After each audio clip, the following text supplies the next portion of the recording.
Hayati Abdul Rahman, Koordinator Penyelidikan dan Inovasi RMU UiTM Melaka, berserta AJK, para pensyarah Kanan, para pensyarah tuan-tuan dan puan-puan yang dihormati sekalian. Selamat datang ke Bengkel Penerbitan Jurnal Berindeks Scopus WoS era bersama editor khusus untuk bidang Sains Sosial, anjuran Unit Jurnal Penerbitan Universiti JPU, bahagian Penyelidikan dan Jaringan Industri PJI, UiTM Cawangan Melaka dengan kerjasama Unit Curriculum Affairs and Academic Development UCAD, bahagian Hal Ehwal Akademik UiTM Cawangan Melaka. Sebelum itu, bagi menambahkan keberkatan bengkel kita ini, marilah sama-sama kita muliakan pada petang Rabu ini dengan bacaan Ummul Kitab Al-Fatihah. Bismillahirrahmanirrahim.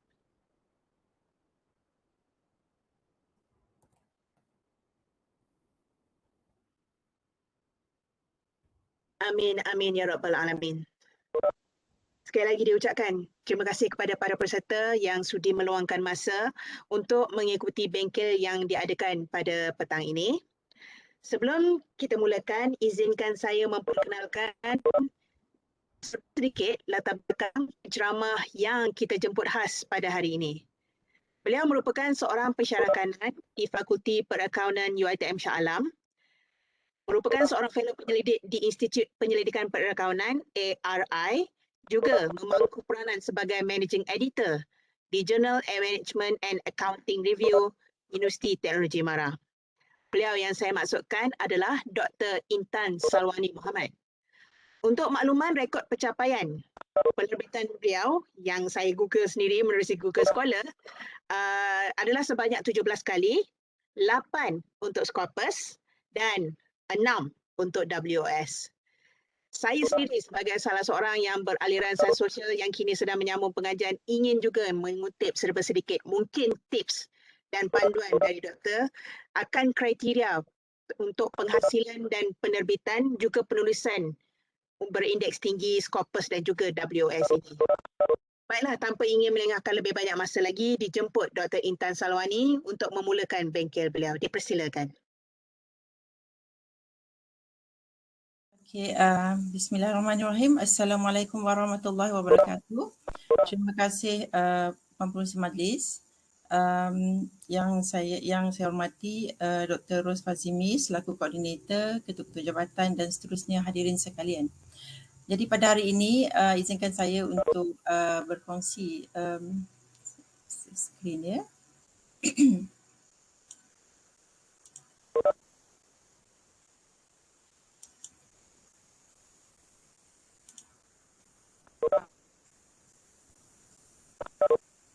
Di saya punya ni ada macam bunyi sikit, saya tak pasti bunyi apa.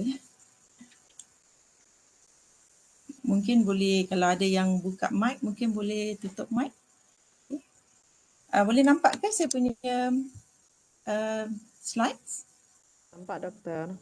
Okey. Jadi pada hari ini saya akan berkongsi berkaitan dengan penerbitan jurnal berindeks Corpus WoS dan era, okay, dalam bidang sains sosial. Ya. Jadi selaku managing editor untuk RI Journals, okay, di Accounting Research Institute.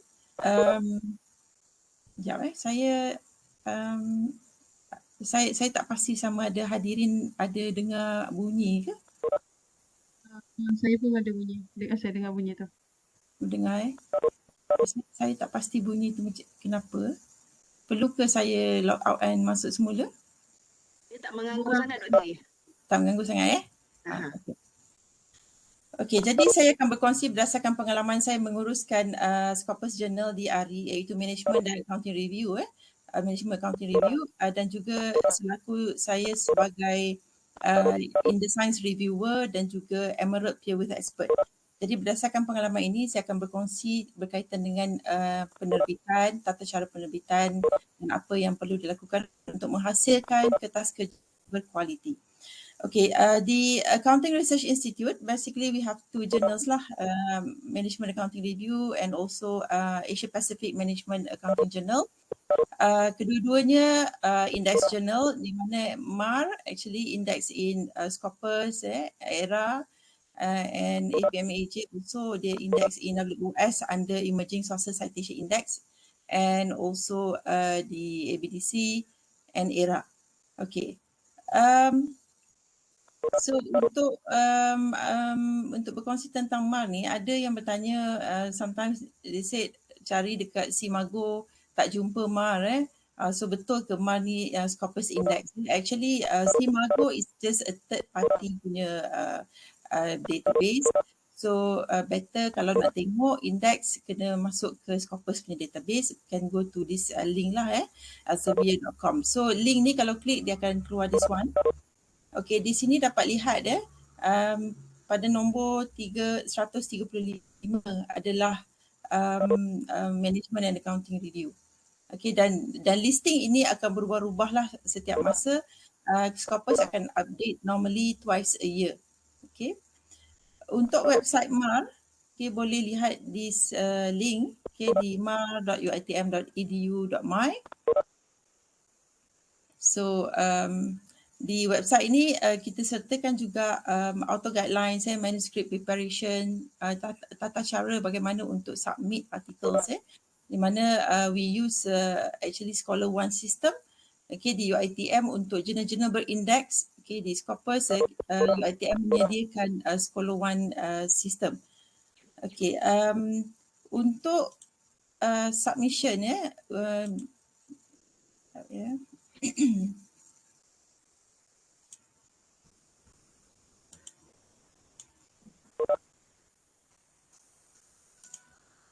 Okey, sama juga untuk APMAJ, kita juga menggunakan Scholar One system.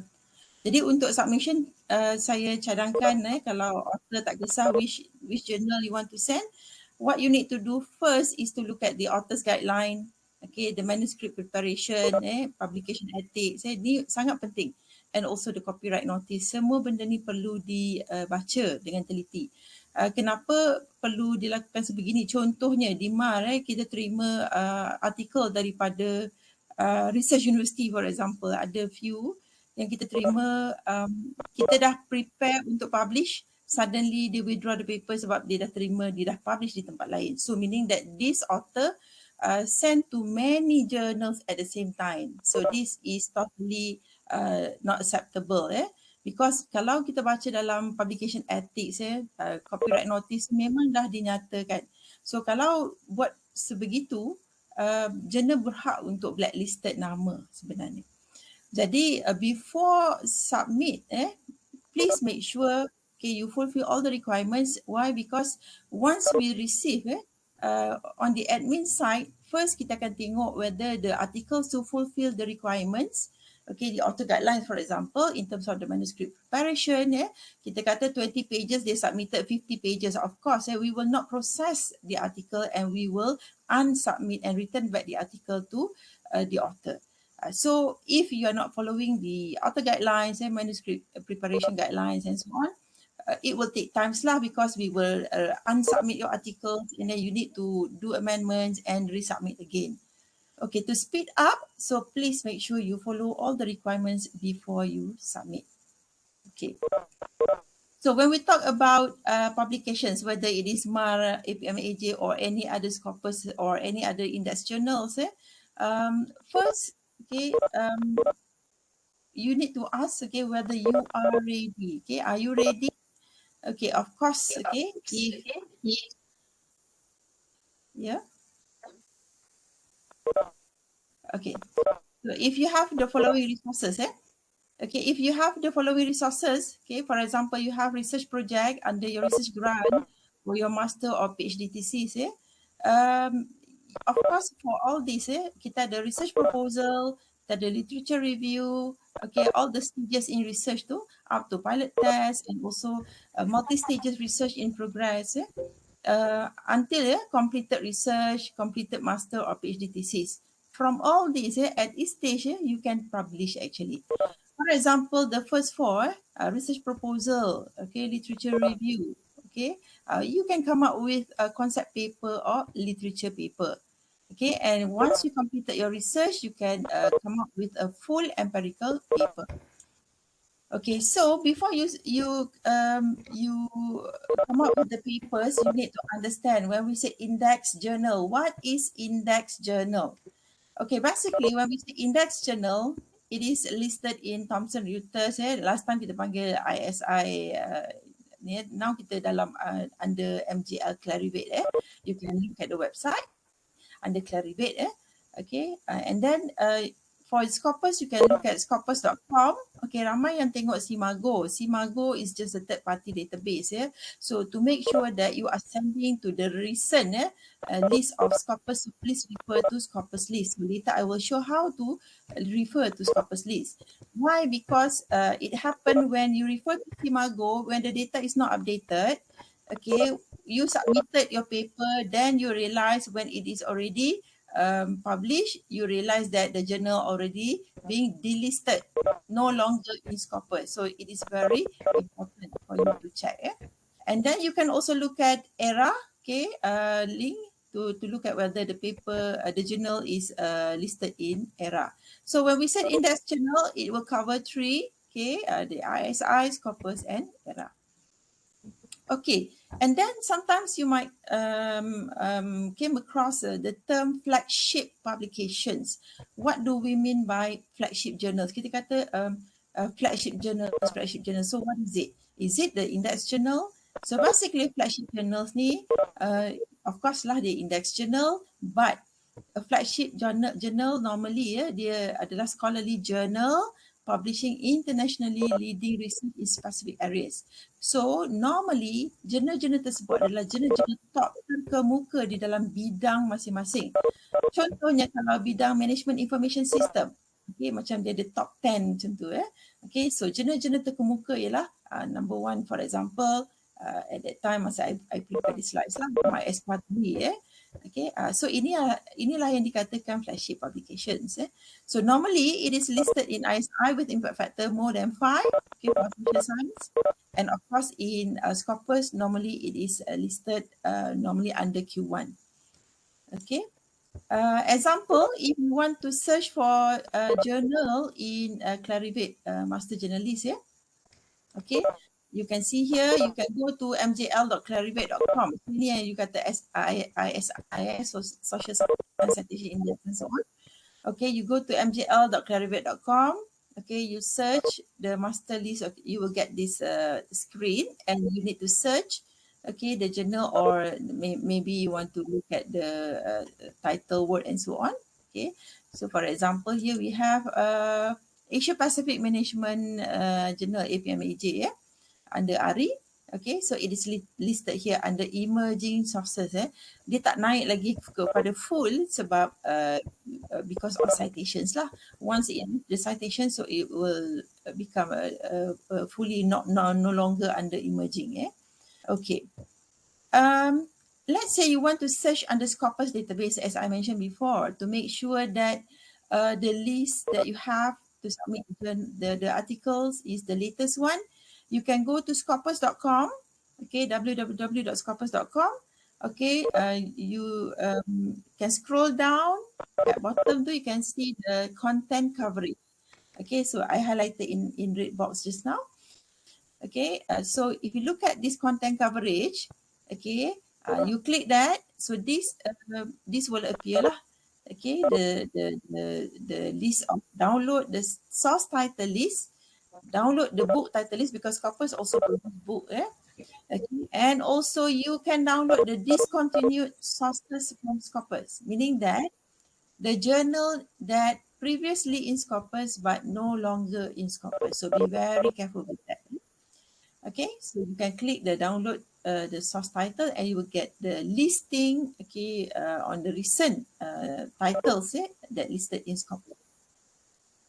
Okay, if you go to Simago, okay, this one yang I mentioned just now, the third party punya database, Simago, of course they pull the journal here. You can clearly see here under Simago, the one advantage is that you can easily see the quartile. So when we say Scopus, for example, kita ada Q1, Q2, Q3, Q4. Of course lah, the lowest is Q4 and the highest is Q1. Okay, so if you look at this page, the green color tu, so for this journal, Industrial Management and Data System, okay, so if you look at category, in 1999, under category Strategy and Management, okay, dia kategori dia Q4. Tapi under kategori Industrial and Manufacturing Engineering, dia Q2. Okay. Tapi when they moved to 2003, you can see the Industrial Manufacturing Engineering increased to Q1, and also in the next one, Industrial Relations, okay, also increased to Q1. So, but since 2009, okay, you can see majority of the category tu dah reach the Q1. Okay, so this one you can go to cmagojr.com. Okay, and you can search and you will see, okay, the information about the journal. But even if you look at this, you still have to look at the recent Scopus listing to make sure that the journal is currently still listed in Scopus. So this is an example of a Scopus Index journal. Okay, so normally in their website itself, okay, you can see the information. Okay, this one of course dia ada Scopus dan juga ISI Clarivate Analytics Okay, and then the strategy to send to which journal, when you look at the journal's website, first look at the issues, number of issues that they produce in a year. Okay, so by looking at this, you can see volume 118 so dia ada dah masa ni issue dia 2018, dia ada issue dah 9 issues So meaning that this journal most probably they publish monthly. So this is good. Why? Because the chances, okay, if you have a good paper, the chances to be selected to high. Okay, like MAR, we have 3 issues, and per issue we have about 10 papers. And for your information, okay, since we are in Scopus, we receive approximately around 40 papers per month.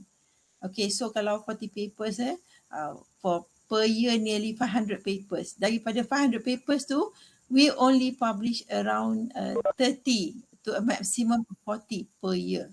We have 3 issues. So that's why sometimes I receive once we rejected paper ada juga yang tak puas hati contact WhatsApp kadang-kadang our staff jugalah yang kenal kita tanya, oh paper dia ni bagus, kenapa not being accepted and so on. Okay, actually it's quite hard to say yes paper dia bagus, tapi when we receive the papers, okay, of course lah kita akan pilih yang terbaik. Memang banyak paper yang baik, bagus, tapi we will choose the best. Because we have only around 30 to 40 issues per year, but we receive around 500 submission per year. Okay, that is why it is very important for you to look at the journal's issues. Okay, if you publish monthly, then would be better, high chances. Okay, now the question is, are you ready? Okay, so of course, if you have all what I mentioned just now, you have research proposal. Even at research proposal or at your PhD proposal, you can already come up with a concept paper. A concept paper is very simple. It is around 5 pages prior to full proposal development actually. So concept paper ni dibuat apa sebenarnya? Discuss about what? Just discuss about issues. Okay, issues and whether that particular research to worth to be researched. And if you are applying for research grants, for example, we have all these LRGS, TRGS, from there also we have to come up with concept paper. Okay, so even at your PhD level, for example, proposing a research at postgraduate level, you have a proposal. You can come up with a paper, a concept paper discussing about issues and what next, what you are going to do. Okay, this concept paper also known as Foundation of Research Proposal. Okay, it discusses issues on related topic, identify problem that requires a research to be conducted.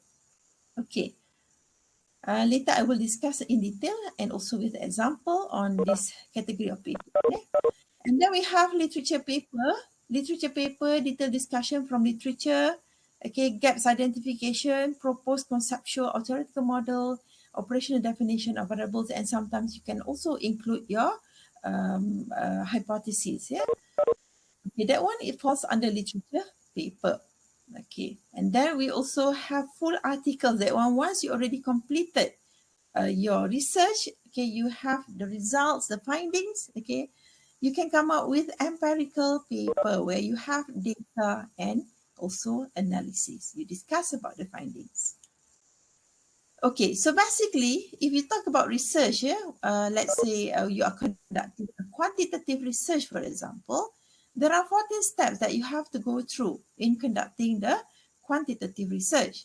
Okay, starting from observation, topic selection, problem definition, research question, research objective, literature review, conceptual or theoretical framework, operational definitions and hypothesis development, research methodology, identify assumption limitation, determine expected outcome practices, data collection, data preparation, data analysis, and interpretation of findings. So these are the 14 stages in conducting quantitative research. From all these 14 stages, actually, you can classify which step is to come up with what paper. For example, if you want to come up with concept paper, okay, you reach step number 3 and 4, is already enough for you to produce a paper.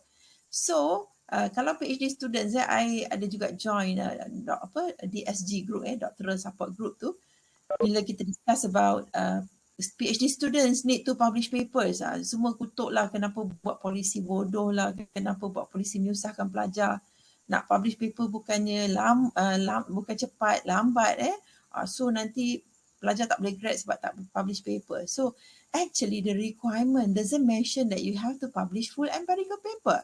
Okay, what I did to my PhD students, okay, I have already 9 students that already passed their viva, and ada 3 yang dah dapat senat. Okay, and another one going to sit for viva next week. Okay, so based on my experience, okay, supervising them, what I did is that once the student reach, okay, step number 3 and 4, or at least they have prepared their proposal. Of course lah, when you register, you have to submit a proposal, right?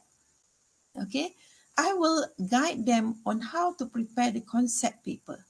Okay, so at the early stage of your study, at month maybe 1, 2, 3, month 1 to 3, first, second, third month tu, you can already submit to prepare a concept paper and submit to journal. Okay, concept paper, you cannot like aim a concept paper you want to publish in Scopus Q1 unless it is really impactful concept paper. Okay, what you can do is that you can try sending concept paper to Scopus Q4 or at least send it to ERA Index Journal. Okay, and then once you reach step number 5, literature review, you can come up with a literature review paper.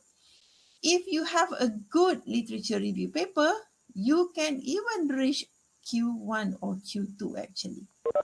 Okay, my student did that. Okay, publish in Q2 journal, okay, at only a concept paper and also literature review paper, but it is a very thorough punya paper.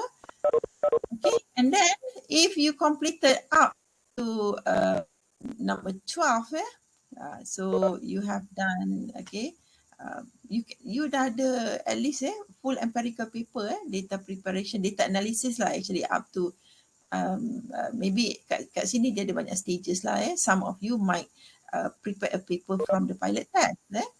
So some of you maybe you already reached the findings level. You come up with a full empirical paper out of your research. Okay, so example here. Let us look at preparation of concept paper. Okay, let's say you have a proposal. Okay, of course, your proposal in chapter 1, you have 3 chapters: introduction, literature review, and methodology. From your chapter 1, you look at the background of studies. Okay, and also issues and problem statement. You can come out from these two items, okay, you can come up with a conceptual paper. So how to prepare conceptual paper? Basically, you need to understand what is conceptual paper. So conceptual paper, we have three types. Discursive in nature, okay, where that paper is a controversial topic. So meaning that you cari topik-topik yang kontroversi. Okay, and then the paper provoke readers' thought and encourage them to consider their own viewpoint based on the information you provide. Okay, so based on the topic that is controversial, you try to provoke the readers. So that is how you need to write it. Okay, another one is a philosophical discussion. So sometimes you discuss about a philosophy on certain area. That also can be considered. For example, discussing about fintech. You can consider it as a philosophical discussions. On how to write these philosophical discussions, I have included the link here to discuss. Link ni memang panjang lah kalau tengok. So you can go to this link. This is a philosophical discussion concept paper discussed by Harvard University. Okay, and then also you can do comparative studies of others' work and thinking, meaning that you read the literature, look at the issues, look at the argument. Okay, so you can compare. You can compare, for example, between advanced countries and developing countries. You compare between developing countries and third world countries. Okay, you compare between Islamic approach and non-Islamic approach, for example. Okay. So this is also an example of a conceptual paper that I published. Okay, so I highlighted in the box you can see here. This is a paper that related to fintech. So you can see here comprehensive conceptualization manifestation. Okay, now the governing issues of fintech are also still worth further investigation. So based on the fintech literature review, this paper explores the fintech conceptualization and its governing issues. So meaning that this concept paper focus on two, the concepts and governing, okay, and it contribute in understanding how fintech evolve. So this is a good example of concept paper if you want to look at it. Okay, so I also included here the link to download the paper. So maybe after this, you can download, read, and try to come out with your own concept paper. So if you look at the title also, a flourishing fintech ecosystem, conceptualization and governing issues. So of course, concept paper, the title will always talking about issues, governing issues or anything, any issues, any concept. Okay, so this is another conceptual paper that I published in a proceeding. Okay, if you look here, look at the title. Okay, concept paper is either you publish in proceedings or you publish in journal. It's up to you. Okay, this one is MOS Fund Management, Issues on Accountability and Internal Control. So you can see here, okay, I stress on the issues. Issues on what? Accountability and internal control. Okay, so this one also I included the link for the full paper. Okay, the next one, literature paper. So we go another stage further. Okay, literature paper. So let's say you have completed your literature review. You can come up with a good literature paper. So this is an example of a literature paper published by my student, my PhD student, No Farizan.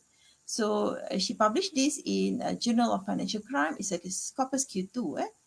Okay, so if you look at this journal, it is under Emerald, and of course, Emerald, it use they use a structured abstract. So of course, the format of the abstract and the paper, you have to follow the requirement of the journal. Okay, so if we look here, the structured abstract, normally they already have segments. Emerald memang guna structured abstract. Okay, for example, the purpose, design, methodology, approach, findings, originality. So you can see here. So normally the you want to reach Q2, okay, for just a literature paper, you need to highlight the originality and the value of your paper. Okay, so basically for literature paper, main purpose is to annotate or to add explanation or opinion or critique the literature in a particular subject area. So it could also propose hypotheses and framework development. So for this paper, if you want to refer, you can just click the link that I already included. Okay, so this one is another example of literature paper also published by my master student. My master student, master by research. Okay, so this student published in Scopus Q4. Okay, so at this stage, this literature paper, you can see the one that I highlighted in the box. This student proposed the framework. Okay, the development of charity level of internal control implementation model. Okay, they name it as CLLC model. Okay, so this is the stage where it provides up to not only the discussions but also the framework development. Okay, so talking about literature paper, sometimes you submitted your literature paper and then you keep receiving rejection. Why? What are the underlying causes of rejection for literature paper? Okay, so what we are looking for when we say a literature paper, okay, what we are looking for is actually we want to look at whether the paper is a real literature paper or only a literature survey. Okay, so what the difference between literature survey and literature review? Okay, so sometimes when you prepare your paper, you just cut, paste. You prepare your thesis also on the literature part. You just cut, paste the prior studies. You just like, according to A, blah, blah, blah, blah. According to B, blah, blah, blah. So what? Okay, so where is your argument? So where is your, critics, your disagreement with the findings in the literature? Okay, so the difference here, if you just cut, paste, and then just rearrange, okay, according to sequence or whatever, okay, that is just a compilation of arguments from previous literature. Okay, maybe you just cut, paste the word, rearrange based on chronological orders, or you arrange it according to themes. So that one is not considered as literature review. It is just a literature survey.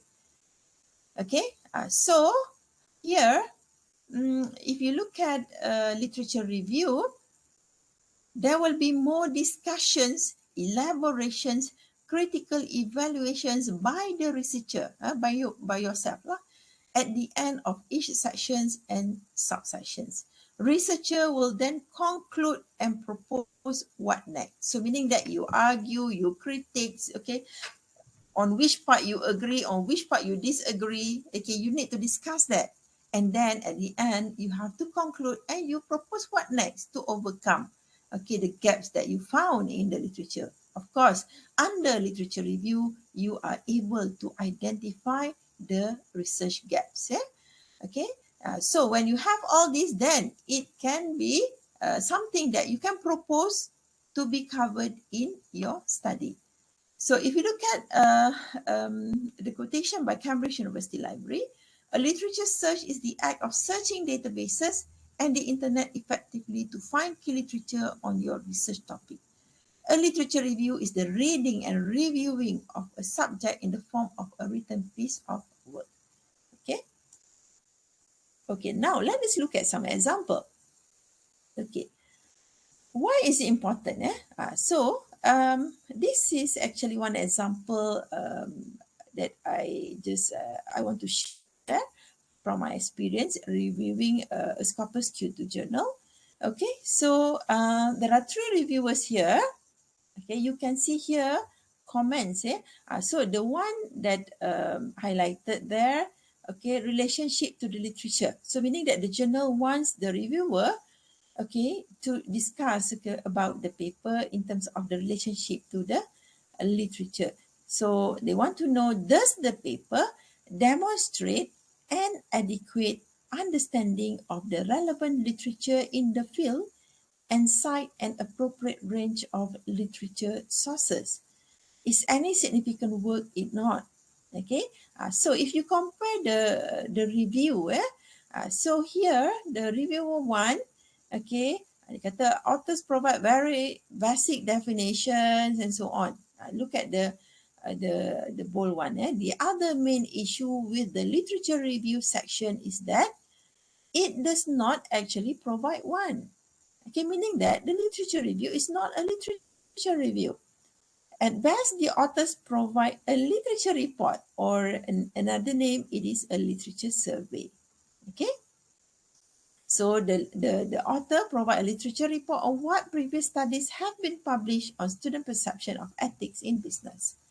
Okay, so you can see here, meaning that not thoroughly, the issues not thoroughly discussed, argued, okay, concluded, okay, and nothing, no identification of gaps and what proposed innovation to overcome or to close the gaps. Okay, if you look at reviewer 2, okay, comments by reviewer 2, the write-up of the literature was more on the format of literature survey instead of a literature review. So issues were not critically discussed, argued, and concluded to propose new insights on what to be done. And even if you look here, most of the literature or references were outdated 10 to 20 years back. You want to prepare a literature review paper, but look at your references. So common mistakes done by authors normally, maybe you extracted the paper from the thesis. You completed your PhD about 6-7 years ago, 10 years back. But then only now you want to publish. Okay, you just extracted whatever you have in the literature from your thesis. You cut, paste, you rearrange, and then you submit it as a paper. Okay, you forgot about the outdated issues, the outdated literature.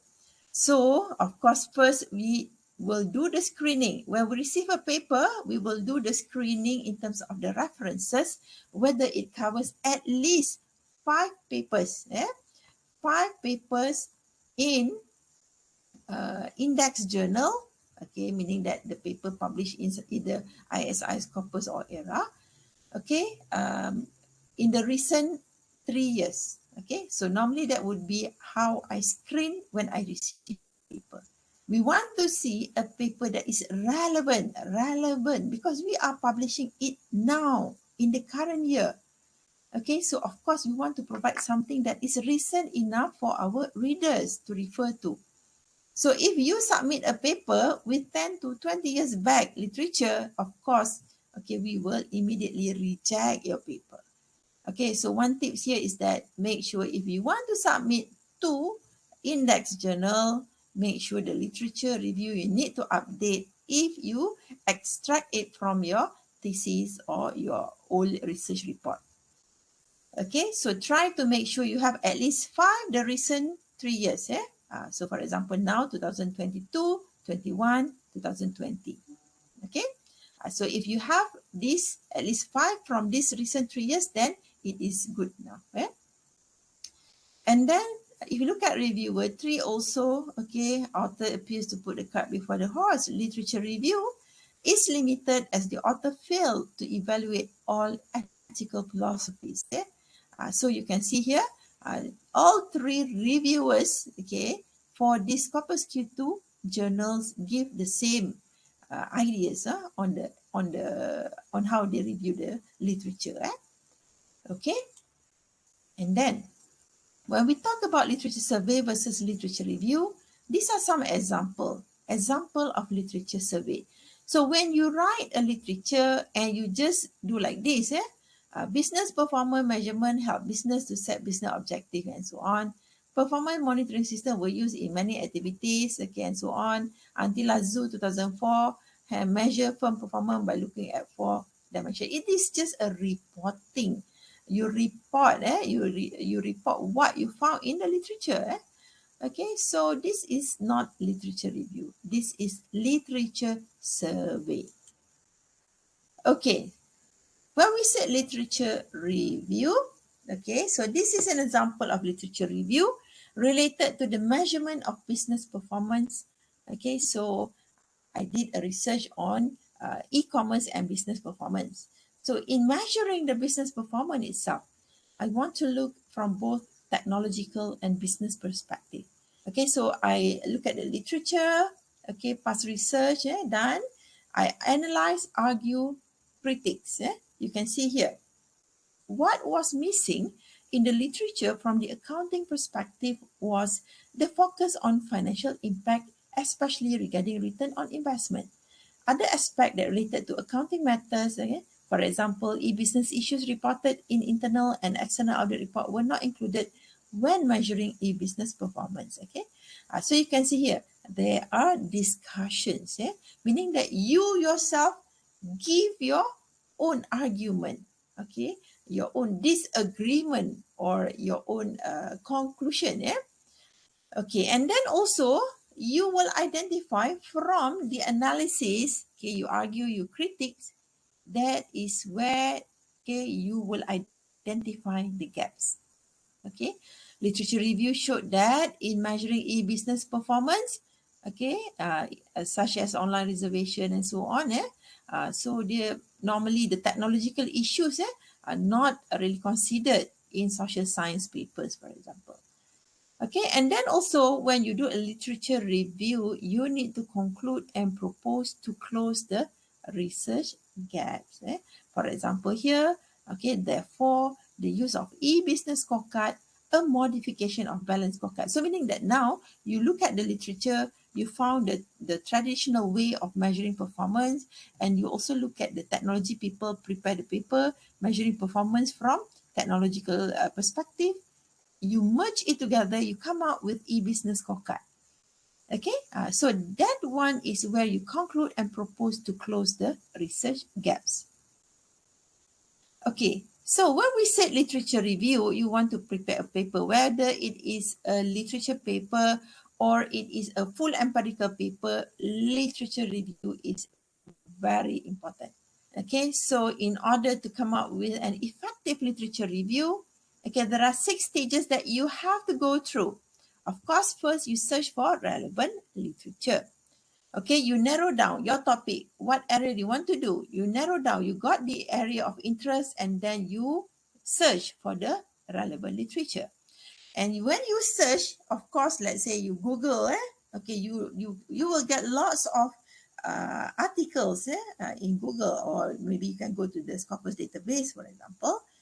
Okay, now it's time for you to evaluate the sources. Okay, you need to evaluate the sources, where it come from, okay, whether it is relevant or not, and then manage, how to manage the sources, identify the themes, debates, and gaps, outline the structure and table of contents, and finally you write your literature review. Okay, the next one, the next example is a full empirical paper. So this is an example of full empirical paper in Scopus Q2 journal I published during my PhD study. Okay, so this paper published in Information Management and Computer Security, published by Emerald. Okay, in full empirical paper, you will report on any type of research undertaken that involve the construction, testing a model or framework, empirically tested. Test the data, you have the data, you tested the data, and you already do the analysis and draw conclusion, up to the conclusion, and sometimes to the recommendation actually. Okay, so this is an example of a full empirical paper. Okay, you need the data. So this, if you are submitting to MAR, for example, we are not accepting a concept paper and a literature paper. We only accept full empirical paper. We want data, okay, we want a full paper with data analysis and so on. Okay, you can download the paper here for you to refer to. So this is also another full empirical paper. So just now, the one that I published in Q2 related to my study, my PhD, that one is quantitative study. This one is an example of full empirical paper in Scopus Q1 paper. Journal Research in International Business and Finance. So this one published by my PhD students, my first PhD student. So this student published 12 papers for her PhD. And this student very young, she graduated at the age of 26, completed the Viva at the age of 26. Okay, she was doing on qualitative on risk management process and also Islamic microfinance. Okay, so you can download the example here. Okay, now at least at this stage, okay, you already know what is index journal. Okay, we have 3 categories here, ISI, Scopus, and ERA. Okay, what is flagship journals here? Okay, and also the type of articles that you can publish. Okay, the concept paper, the literature paper, and the full empirical paper.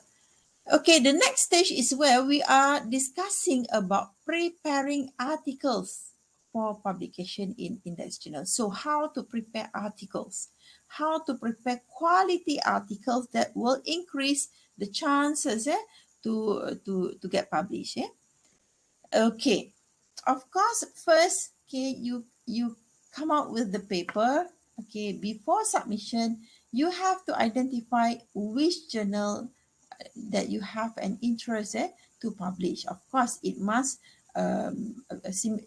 be something that is similar to the area of your study. Or if not, when you submitted, okay, they will reject because cannot fulfill the requirement in terms of their area of interest. Okay, when you go to the journal website, of course, as I mentioned just now, the most important part is author guidelines. Okay, you need to look at the author guidelines, how to submit to the journal, clearly explain there. How to log in to manuscriptcentral.com, click on create account, follow on the screen instruction. Okay, so you have to read the author guidelines.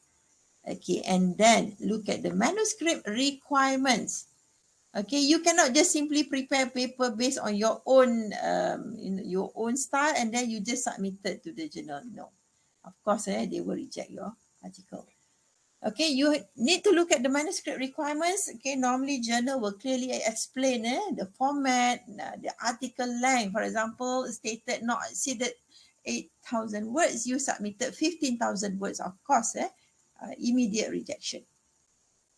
And also, the article title, okay, not more than 16 words. So this one is a guidelines, guidelines to publish in a high impact journal, especially Q1, Q2.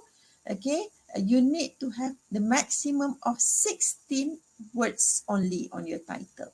I recently received a review, a paper, looking at the title tu siap ada full stop, the title tu ada dua ayat so try to make it in one simple sentence, not exceeded 16 words.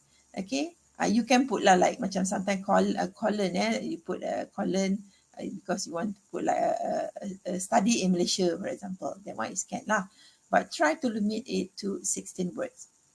Okay, author's detail. Okay, so this one also very important because why? Once you created, you make sure you included all the authors, especially if you are a lecturer. Okay, you are using your maybe like your students already graduated, okay, maybe master students or PhD students already graduated and they are not academicians. Okay, they don't have interest in preparing the paper. Okay, so make sure, because it comes from their paper, their thesis, you have to include their name. Okay, so that is ethics, ethics in publishing. Okay, you have to include their name. Okay, so which one you want to include their name as main author, corresponding author, second author? Okay, it depends. Depends. For example, maybe like myself. Okay. Yeah. Any question? Tak ada. Okay. So my practice is normally like this. If the student, okay, sometimes like myself, I have many research grants. So if the students, maybe your RA, for example, and then to be an RA, they have to further studies. Okay, they have to do research. Okay, like my students last time, they just RA biasa saja, tak buat research, tapi dia tolong buat saya buat research lah. And then I suggested to her, I kata, why not? You buat juga, you further study, you buat master. Okay, you buat aja my research ni, tapi I bagi another macam my research, tapi tambah variables ke, I punya variable different sikit, dia punya ada different sikit.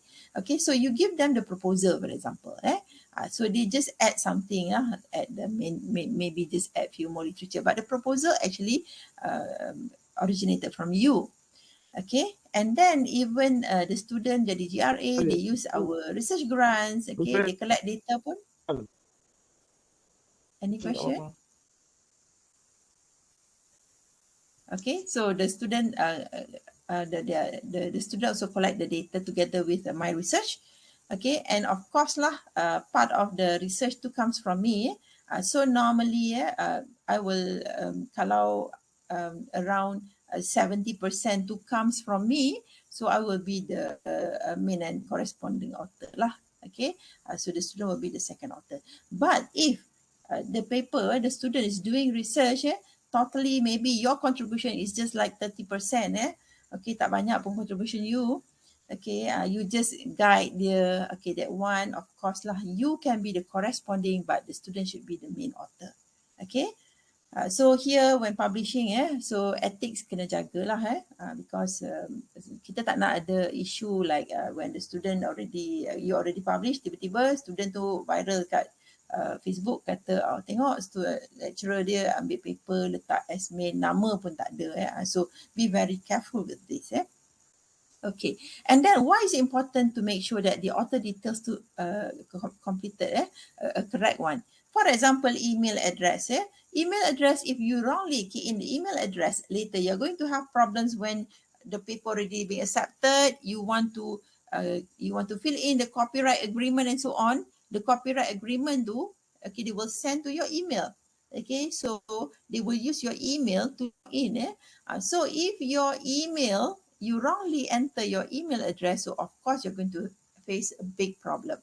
So be very careful with this at the early stage, during the submission stage. Okay, some journal might ask you to include biographies and acknowledgement. Tak perlulah panjang berjela, but just highlight something important. For example, your age index, your area of interest, to show that you are a key player, for example, in that area of research. Research funding, okay, this is a must. If you have research funding, please include that, because like journals, they are looking. That is one of the criteria of evaluation by Scopus. Sebab Scopus ni pun, once kita dapat index in Scopus, nak dapat index tu satu hal lah, but to maintain the indexing is the most challenging part. Okay, bila kita dapat Scopus, ramai yang contact, nak publish papers and so on, but here, okay, you have to make sure that the paper submitted to is a good quality, and of course research funding is very important, because that is part of the evaluation criteria. Because Scopus pun, dia every year dia akan reassess. Katakanlah dia bagi Scopus and then dia tengok after 1 year dia buat assessment, nampak macam tak okay, daripada 10 paper tiba-tiba jadi 100 paper per issue, or 50 papers, immediate increase in number of papers, and then also the quality of the papers. Okay, the quality of the papers is the most important part. Okay, so if the quality is not there but published in Scopus, then it's going to be a big issue, okay, and the risk of delisted. Okay, there was a case here, one of journals, Scopus Index, dia accidentally published, for example, journal to maybe bidang maybe electrical engineering. Okay, suddenly tiba-tiba in one issue ada paper mechanical engineering that is not totally under the coverage of the journal, but it is published in the journal. So Scopus will send showcase macam you kena tunjuk sebab you have to justify why. Okay, kenapa? Suddenly, in what ways this paper related to your journal? That's why like macam Mar, macam sometimes I dapat jugalah paper-paper that talking about tourism papers, for example, tapi tak related to management. Normally when I receive papers, I will do the screening, okay, because the focus is management and accounting review.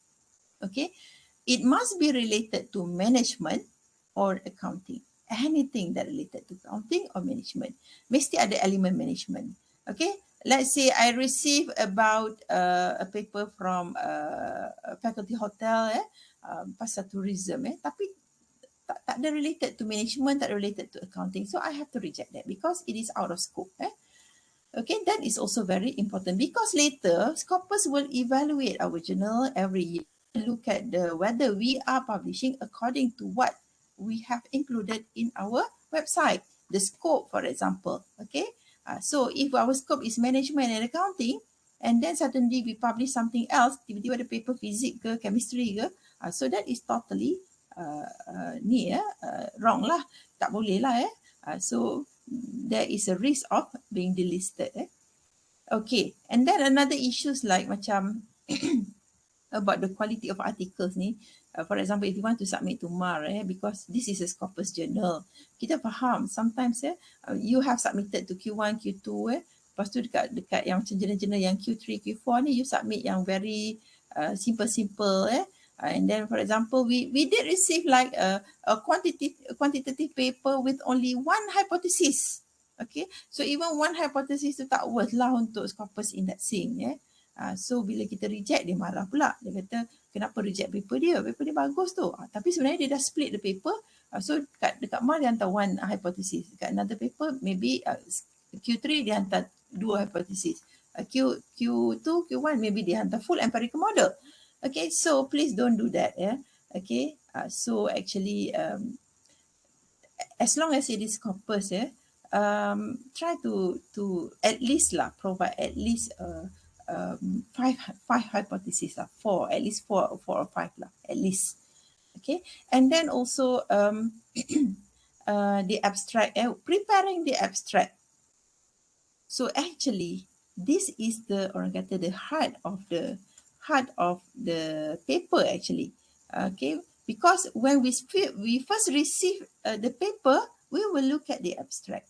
Okay, from the abstract we can get the idea of the whole paper. Okay, janganlah buat abstract yang just a very brief abstract. So if you look at structured abstract by Emerald, purpose, design, methodology, approach, ni semua mandatory. Findings mandatory, research limitations, this one boleh masuk, tak boleh masuk pun okay. Okay, practical implication if applicable. But originality, value is a mandatory. So because why? Because this is a this is Q1 or Q2 journal. Okay, so normally Q1 or Q2 journal, originality and value, novelty must be there. Okay, so it stated here maximum of 250 words in total. So make sure the structure abstract also 250 words. Ada juga I receive papers without abstract. Okay, that one from India. Okay, ada papers yang abstract sampai dekat 400-500 words. So that is of course lah, they are not looking at the author's guideline and manuscript preparation guidelines. Okay, normally when we receive that type of paper, we will unsubmit lah. Okay, if the paper is good, okay, I can see if the paper is good, just that the abstract, the preparation of abstract to very simple, then I will unsubmit and ask them to amend. But if the paper is not good, we will immediately do dash rejection. Maksudnya kita terus reject. Okay, and of course keywords, common mistakes done when authors send articles, keywords. Dalam keyword, please do not include acronym. For example, okay, you include SME. So what is SME? Okay, so please do not include acronym in keywords. Article classification. You want to submit, okay, to that journal, you need to look at the classification of articles that the journal accept. research paper. Okay, so of course they accept research paper, whether you have the involved the construction testing model framework, and so on, empirical research, okay, scientific, clinical research. Viewpoint, okay, so this journal also receive viewpoints, any paper where content is dependent on the author's opinion and interpretation should be included in this category. Or technical paper, describe and evaluate technical products, okay, conceptual paper, okay, concept papers, case study, literature review, general review. So if you look at this journal, so this is a Q1 or Q2, but this journal accept conceptual paper. But okay, dia nak, even dia kata conceptual, tapi dia dah bagi requirements, requires here will not be based on research but will develop hypothesis. Okay, so that is why we cannot say journal A, journal B, journal C is the same. No. Okay, you have to look at the journal's website. Okay, look at the requirements because each journal, they have their own requirements. Okay, and even the headings, must be concise, clear, okay, hierarchy of headings, the subheadings, okay, notes and notes, figures, if you have figures, if you have tables, how to prepare that. Jangan main ambil cut paste from the thesis, you have to follow. Okay, what type of fonts and so on, okay, the format, okay, tables should be typed, included in separate file, for example, not in the articles, okay, but in a separate file. Okay, and then you also have to look at the references. Normally the journal will provide, okay, what type of references. This one must be in Harvard style. So for books, how the format, for book chapters, for journals, for published conference proceeding. So the journal already provided, okay, the format that they want. So you have to follow all this. Okay, now, when we say publishing in high impact publications, for example, Q1, Q2 is considered high impact. Kalau flagship tadi, flagship tu memang dia top rank, dan normally is Q1 lah. Okay, high impact publications, Q1, Q2, for example, there must be novelty. So when we say novelty in quantitative research, for example, what do we mean by novelty of research? Okay, basically it is a significant contribution to new knowledge. So when we do a research, the output of your research, of course, at the lowest level, you can provide an interactive model. So what is interactive model? Interactive model is that you look at the literature A, literature B, literature C. You think that literature A discussing about this model, literature B, this model. But you think that you can match, you can merge from literature A and literature B, for which it will provide a multi-dimensional theoretical perspective, for example. Okay, or a multi-dimensional model. Okay, so that is the lowest level. We call it as interactive model. Why is it interactive model? Today you publish, okay, your article appeared, maybe next week, next 2 weeks, next month, dah ada orang argue about your model. Orang dah kritik in their literature, they critique about your model and they will propose their own version. So that is interactive. It is a keep changing. Okay, the second level of contribution is the theory. Okay, you are good enough. Okay, you can, you can propose a theory. For example, fraud triangle theory, fraud diamond theory. Suddenly you want to, they have a fraud hexagon theory, and you want to propose a new one. Okay, you found new dimensions. For example, you propose a fraud heptagon theory, for example. Okay, the evolution of the theory itself. Okay, what the difference between theory and model? Okay, model, many people will argue, but theory, the argument is at very minimal level. Okay, but another one is law, the highest level. Okay, when your contribution reach law level, okay, you produce law, for example, law of gravity, nobody will argue, it is acceptable, okay, throughout the the universe, law of gravity. Okay, so these are the things that we are looking at when we say a high impact publications Q1, Q2. Okay, later I will show you some example of review for high impact publications. Okay, what expected for high impact publication? Suitability of research article with the theme of the journal. This is the most important thing. Okay, when we say journal of corporate governance, so of course the paper must be related to corporate governance. Okay, or else you submitted, they will reject your paper at desk rejection level. And then you are discussing about current issues, especially articles related to technology. Now we already have industrial revolution, okay, 4, 5 already, but you keep talking about old technology. Your paper still related to old technology, EDI. Okay, so of course it is very hard to be accepted. Okay, those doing research about technology, you have to be very careful. Once you completed your research, you have to publish immediately, because if you wait, okay, for 3-4 years, okay, it's quite difficult to get published in index journal because the technology is already outdated. Okay. Latest citations, literature review, as I mentioned just now. Okay, when you prepare a paper, you need to have at least 3 years back from a reputable journals. You want to publish in Q1, you want to publish in Q2, but look at your references. Majority of your references, okay, comes from era index, non-index. Only few related to Q1, maybe only a few related to Q3 or Q4. Not even a paper related to Q1 and Q2. So you want to publish in Q1 and Q2, make sure the references that you have also comes from high impact publications. Okay. So this is very important. Okay. The reason why sometimes you just submitted, okay, you submitted at night, 3 a.m. You wake up in the morning, at 7 a.m. you already received the rejection.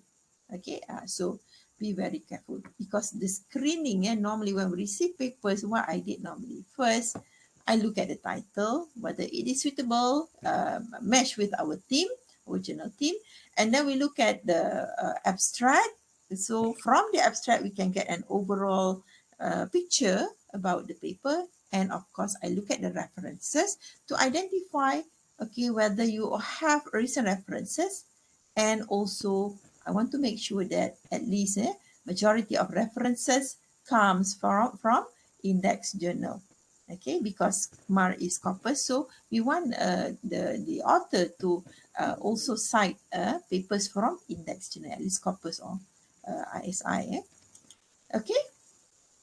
What expected for high impact publication? As I mentioned just now, more on the novelty, right? So to get that novelty, of course, you need to, your literature review should be a thorough literature review where you discuss, you critique, you argue, and you find the gaps and you propose. So for example, here, okay, I listed here gaps existed in Zoo and Kramer's 2005 model. So that was the recent model that related to my study. Okay, so I can see here, I listed down the absence of important variables such as managerial belief and pressure intensity. Okay, I did a research on e-commerce at that time. Okay, I found variables, managerial belief and pressure intensity existed in the literature, but not in the area of e-commerce, but in the area of internet usage. So that is also considered as gap. Okay, gaps. There was a debatable issue on gaps, and some people said, gap, how can you do something from the one that finding something that you don't know? Okay, so actually gaps ni bukan something from daripada you tak tahu you nak cari gaps. No, gap is something that existed in the literature, but there are loopholes kat mana yang you boleh enhance.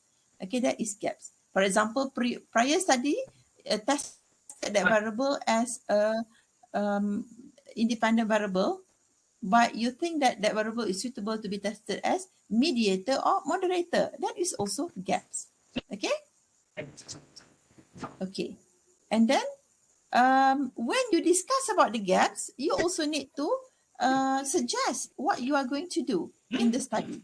Okay, so you have the column suggested improvements to the proposed model. Okay, so I have listed here, maybe later you can see, okay, some example. Okay, for example, gaps number 4, the measurement of business performance. When I did this study, okay, I can classify my literature from 2 perspectives. A literature from the authors from IT-based background. They are doing that e-commerce research and performance. Tapi the measurement of performance tu not very comprehensive. But they have good elements, for example, performance in terms of the technology punya view. But another group of literature basically comes from accounting and business background. Discuss about e-business and performance, but their measurement of performance ignore the technological aspect, but focus more on the traditional performance measurement, for example, the e-business scorecard. So that is also considered as gaps. So there's a gaps between researchers from IT-based background and from management and accounting background in the issue of measuring business performance. So what I suggested is that I blend the performance measurement from the IT people and the management and accounting people, okay, research. So I blend together and I propose e-commerce scorecard. Okay, that is more multi-dimensional. Okay, so that is how you highlight the gaps and propose improvements to your model. Okay, so this is an example, the one that I published in Q2. Okay, the proposed model. So this model, of course, it comes from the gaps, okay, and the literature. Okay, for example, if you look at this front-end functionalities and back-end integration. Okay, so last time, okay, maybe the researcher at that time in the literature, they regress front-end and back-end directly to performance. So my argument is that what is front-end? Front-end is the website. Back-end is bila, let's say, user use the website, make a purchase, it will go to the accounting system. That is back-end lah, yang user tak nampak. Okay, so my argument here is that the previous study in the literature regress front-end and back-end directly to performance. So my argument is that you cannot simply look at, oh, you have a good website, your performance will increase. No, it has to go through usage. Okay, so that's why my argument, there's a gap in terms of testing the hypothesis on these 2 variables, front-end functionalities and back-end integration. So prior studies by Zhu and Kramer, they regress directly to business performance. But in my research, I think we should regress towards e-commerce usage first, so that we know, okay, the level of website, okay, the complexity of the website, okay, how it influence usage, for example, and how usage influence performance. And I also include moderator variable, e-commerce experience. Okay, you invested in technology, you cannot expect you will get a return on investment in the first year, right? Okay, so I want to test that. So at least when I tested that, it is significant. It shows that for those who invested in technology, you need to wait for a few years in order to reach a return on investment. Okay, so if you can come up with this type of theoretical model, then it would be easy for you to get published in high impact public journals. And also, you want to publish in high impact publication, but you keep using simple linear regression, multiple linear regression. Okay, so please try to find the latest statistical analysis. For example, in a quantitative study, for example, the use of structural equation modeling, okay, using MOS, PLS, for example. And also, this is very important, expected for high impact publications and also expected for Scopus Index Journal. You want to send to Scopus Index Journal, make sure your similarity index for plagiarism is the maximum of 50. Okay, and from this 15, okay, for each of the paper that you have that is similar, for example, you have a match overview here on the right pane. Okay, publications, the first one, 4%. Okay, the second one, 2%, meaning that from your paper tu, they match dengan one paper ada 4%, they match. So, for Scopus Index Journal, okay, we want this to be the maximum of 2. Okay, so please, when you want to send, make sure the total similarity index for plagiarism is 15 and below, and also for each matching, a maximum of 2% only. Okay. And also, you want to publish in high impact publications. Make sure your English, okay, English is a good English sentences, correct grammar and tenses. So some guidelines here, you can refer to this website, okay, Wordwise. You can see the guidelines given. Okay, for a paper, when you prepare a paper, you are preparing an abstract. When to use past tense, when to use present tense. Okay, you use past tense to talk about actual result. You use present tense to talk about general facts, the paper itself or analysis of findings. Okay, so for introduction, you use present tense to talk about general background information, but you use present perfect tense to talk about previous research. And also for research methods, you use past tense to talk about what you did. Okay, you use present tense to explain diagrams, figures, tables, and so on. Okay, similar with result. Okay, past tense, present tense. Past is to talk about actual result, and present tense is to explain diagrams. And discussions also, present tense. You use present tense to interpret and talk about significance of finding, but you use past tense to briefly summarize your findings.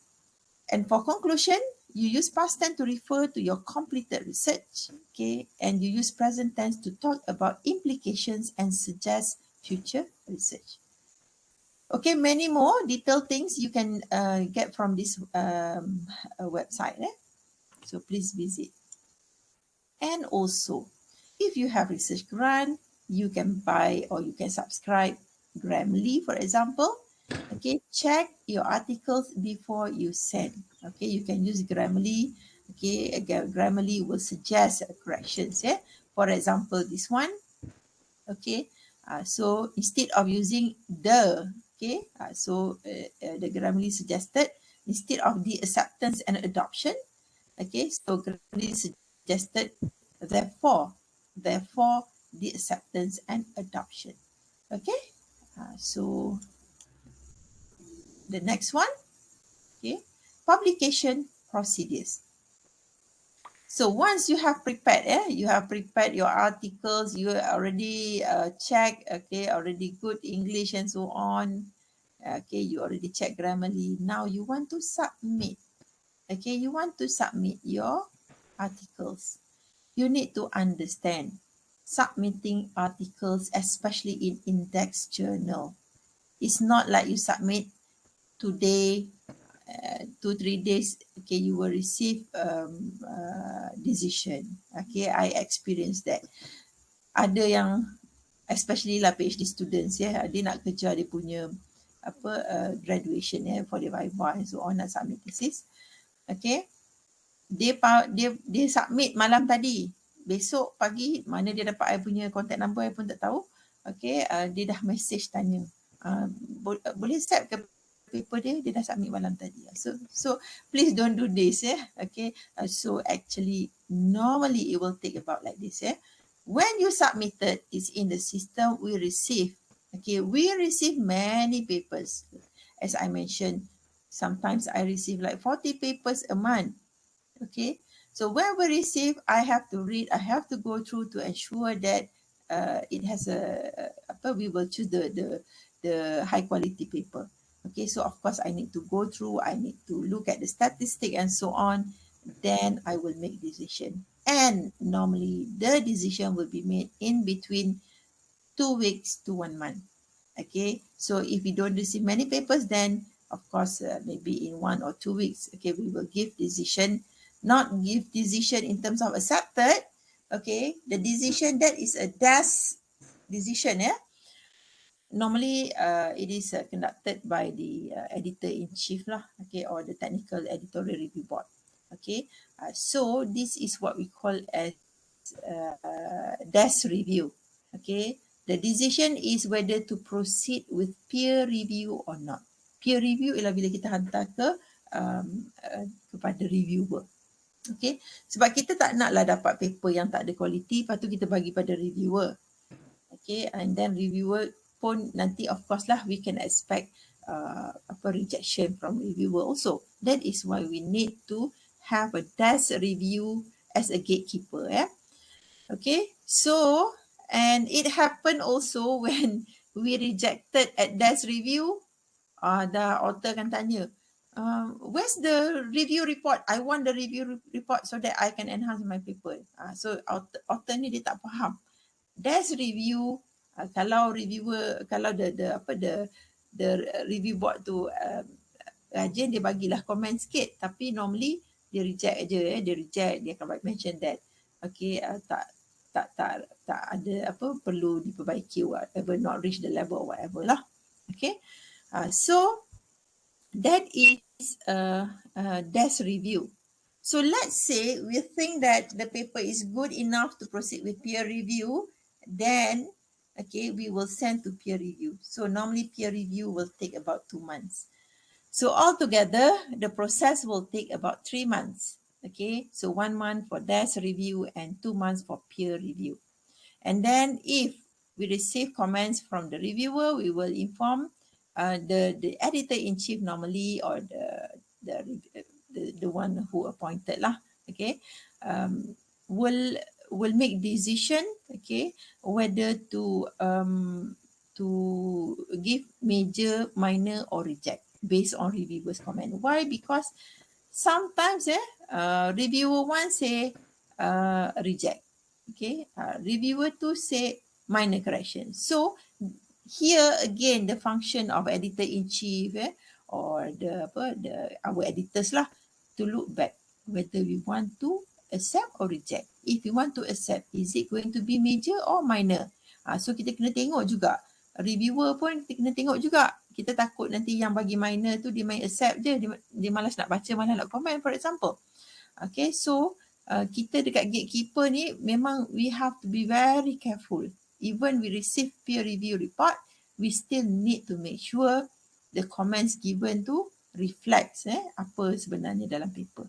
And kalau dia kata paper tu good, tak ada corrections pun, still I have to read again and evaluate, give the decision. Okay. Okay, so results tu sometimes depends lah. Kalau jurnal-jurnal berbayar, kadang-kadang dia laju. Another thing, isu berbayar, dia kata, oh, hantar jurnal yang berbayar ni sebenarnya tak bagus, tak ada kualiti. No, you need to understand. Macam kita di UiTM, yang handle jurnal ni adalah lecturer. Okay, kita lecturer sendiri yang handle jurnal. And memang kita tak dapat bayaran. Tetapi, for example, like MAR and APMAJ, journal under ARI, when we are being indexed in ISI and Scopus, okay, so UiTM subscribe the Scholar One manuscript system. Okay, so meaning that using that Scholar One manuscript system tu dia lebih stable dan lebih memudahkan, sebab bila kita dah being indexed dekat Scopus ni, kita akan dapat banyak paper macam APMAJ tu lagi lah, banyak paper dia dapat So bila tak pakai sistem ataupun pakai like macam sebelum ni ada pakai satu template tu, selalu hang, selalu ada problem. So of course lah, to make it easy, normally the university will subscribe, and subscribing to that system is not cheap. It costs around 50,000 US dollar. So kalau 50,000 US dollar setahun hanya untuk subscribe sistem sahaja. So of course lah kita akan charge. So sekarang macam mari kita charge.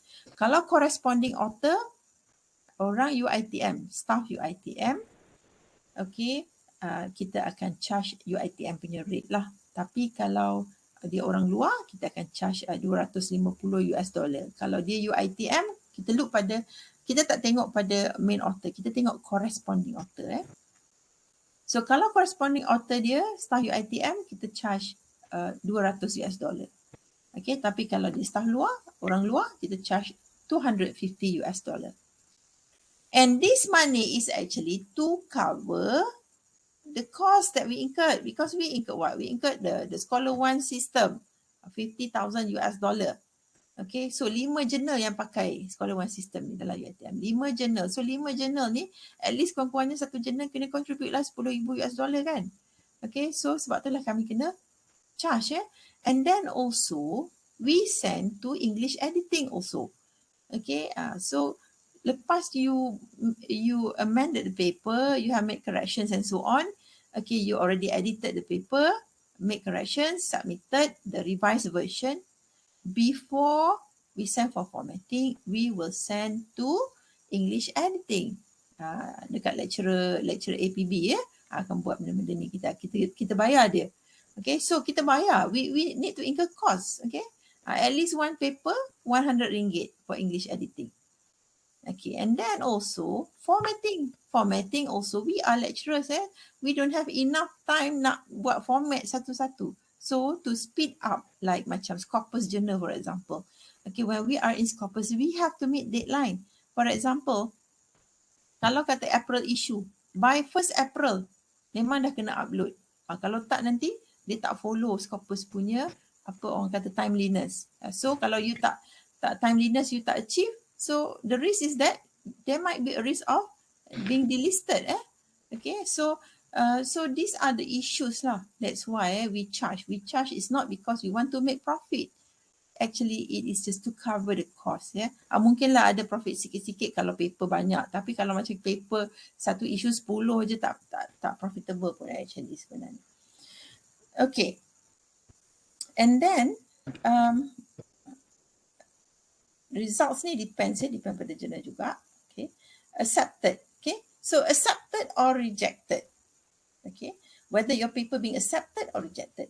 Okay. There are many conditions. Okay.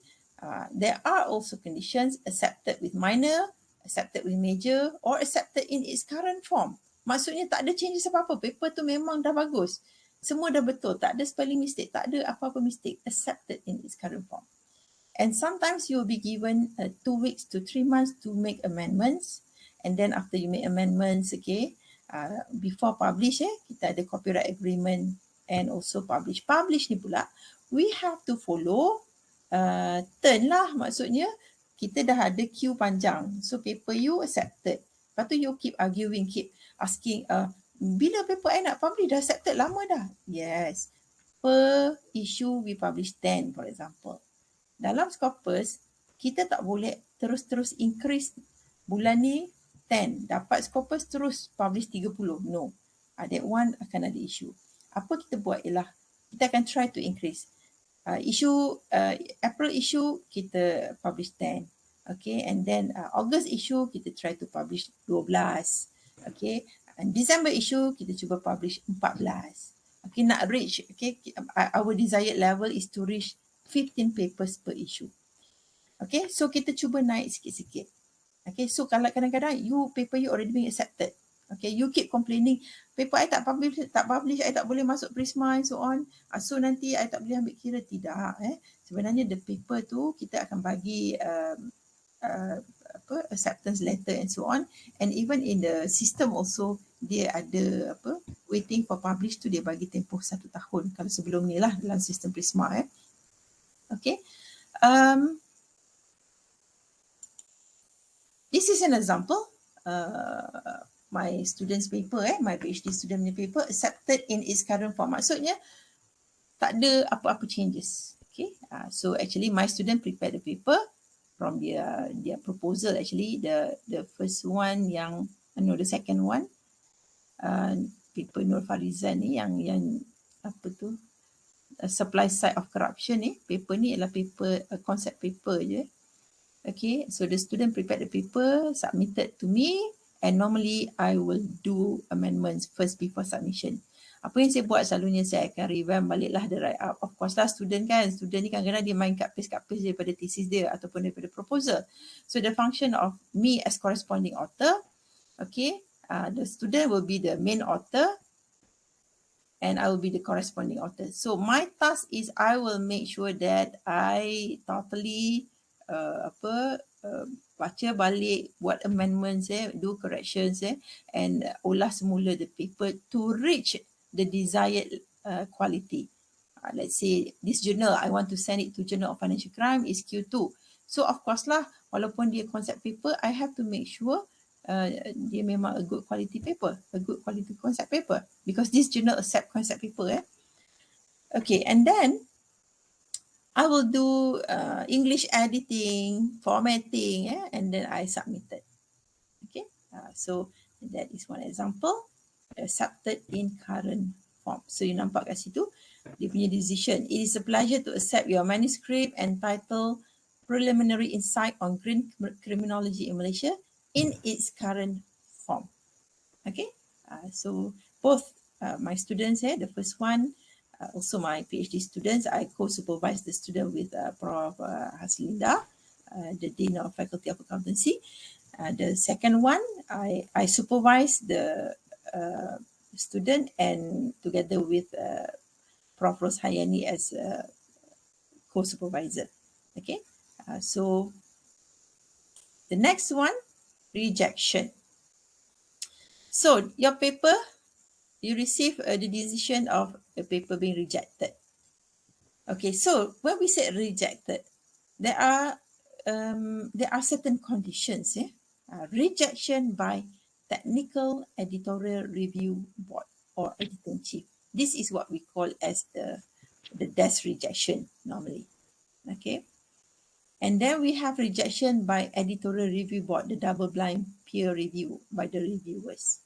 Okay, and sometimes your paper being rejected and maybe the reviewer rejected your article, but the editor-in-chief thinks that your article is worth to be published, but maybe requires some, some amendments and so on. So they will give you the decision of rejected and resubmit. So what does it mean here? Why they put rejected? Because when we publish, kita ada accepted bila, okay, submission bila, submission date, accepted date, and publish date. So kita tak nak lah bila kita ask major corrections, kadang-kadang memang yang kita rasa mungkin ambil masa yang lama untuk siap major corrections tersebut. Kita tak nak lah nanti dalam submission sampai publish tu ambil masa 2 tahun, tak cantik lah dalam jurnal kita. So that's a case where we rejected and we asked to resubmit. Okay, and there's also a rejection condition where they rejected but they transferred your article to another journal. Maybe they have a consortium, they had a group of journals under that publisher. So they have like an agreement. Okay, if this paper not suitable here, we will transfer to another journal. Okay, and if the paper, normally it depends on the quality of your paper lah. Okay, so there are 4 reasons for rejection here. Okay, let us look at one by one. Rejection by Technical Editorial Review Board or Editor-in-Chief. For example here, the reason of rejection is not identifying the purpose or the suitability of the journal. Okay, meaning that your article and the journal theme tak match. Okay, for example here, this is my master student paper. I send it to this journal. We are writing to you regarding your paper, usage of mobile banking estimate to improve ecosystem to South Asian Journal and Management. We regret to inform that our editorial team has carried out preliminary review, decided not to accept it for publication because it was not found to meet the criteria required. So criteria ni, there are many criteria. Okay, for example, maybe one is the theme. Okay, another criteria maybe they want at least 5 hypotheses, but you provided only 4. Okay, so that is the first rejection by the desk review. Okay, and sometimes when we read at desk review also, under the desk review, we also look at rejection by the technical editorial board because of the article does not fit as a journal article. So as I mentioned, you prepare articles, you want to publish journal articles, but majority of your citation come from magazine, newspapers, conference proceeding, only few from academic journal. Okay, so you want to publish in academic journal, but look at your references. Okay, so you have to make sure that if you want to publish in journal, then make sure the majority of your references comes from journal article. Okay, so look at the example of comments given by the reviewer here. Since there aren't many sites in the main part of this paper, it is tough to decide where the paper would naturally fit. I would suggest sending this paper to perhaps a computer-related magazine, since a couple of articles were cited from this source. So meaning that the paper cited majority from magazine. Okay, so reviewer thinks that, the review board thinks that it does not fit for a journal article. Okay, the next one. Rejection by review board, the reviewers for the double blind peer review. Normally, the reviewers, okay, when we send for peer review here meaning that kita send to double blind peer review, contohnya kita ambil 2 orang reviewer and we have to make sure that nama you tak ada dalam artikel sebab we don't want to have bias. Takut dia kenal you, dia tak suka kat you, dia reject because of that. So that is why we call it as double blind peer review. So what are the reasons for this rejection? Sometimes it is due to common mistakes such as not getting to the point, redundancy. Later I will discuss in details. Using unfamiliar acronyms, abbreviations, technical language. Okay, ambiguous and also confusing words, monotonous sentence structure, okay, inconsistency, fragments, incomplete sentences, run-on sentences, for example, result from 2 or more complete sentences being connected without any punctuations, missing or incorrect punctuations, bad spelling, misused words, and finally not reading it over before you send. When we receive, by just looking, by just briefly read the articles, we can see the author tu just orang kata melepaskan batuk di tangga, dia buat sambil lewa sahaja. Okay, so not getting to the point, the first one, what is it all about? Okay, so these are some examples. When we say not getting to the point, let us look at these 2 examples by the reviewer. The reviewer said the theoretical development of the model still needs work and to be updated based on already established models. So meaning that, okay, maybe the literature review not recent enough, not enough literature review, not enough recent literature review. Okay, so the second one, unfortunately, the methodology of the paper is not well suited for an academic journal. So tak nampak macam research. So that one is also very important. So this is an example of not getting to the point. Example of comments. Okay, let's say this is a comments from one of the journal that I reviewed. Okay, it is a Scopus Q2. Okay, there's something I put on the top. For a PhD study, it is recommended to refer more articles from flagship journals. So similar lah, when you want to publish in high impact journal ataupun publish to prepare your PhD. You nak buat PhD, you tengok your references. some students keep saying, I tak dapat lah model, it's quite hard lah for me to get. I don't know where to find, I don't know how to construct. Because of what? Look at the quality of your literature. Kalau majority of your quality of literature tu comes from non-index journal, okay, jurnal-jurnal yang tidak di-index, jurnal-jurnal yang not even in my site, for example. Okay, so datang daripada surat khabar, datang daripada magazine. So macam mana nak dapat something yang impactful? Dia konsep dia sama macam konsep komputer kan. Okay, garbage in, garbage out. So whatever you put into the system, it will produce output. Whatever data you input in your research, it will produce output. It's just that the data that you input, is it a quality data or not? Okay, so if you read your literature, it comes from low quality articles, of course you will have a low quality literature review. A low quality literature review will result in low quality framework or research model. Okay, so be very careful with this. Okay, look here. When you send articles to high impact journals, for example, so of course novelty must be there. Okay, so one of the questions that they ask the reviewer to review is on the originality. So the question is, does the paper contain new and significant information adequate to justify publication? Okay, so you can see reviewer 1. After reading the introduction, I found that there is no specific problem or issue the paper sought to address, aside from the fact that none of the statement of facts stated in introduction were supported by references, okay, and also the number of issues raised was too broad to determine any viable broad research opportunity. On its face, it seems that the author have surveyed a specific cohort of students and so on. Okay, so meaning that the originality is not there. Reviewer 2, the paper is just a replication of prior studies. What is replication? Replication meaning that similar to prior study, dia buat apa yang orang dah buat. Mungkin orang tu buat dekat Thailand, dia buat kat Malaysia. Okay. So no significant contribution to new knowledge highlighted in the paper. Okay.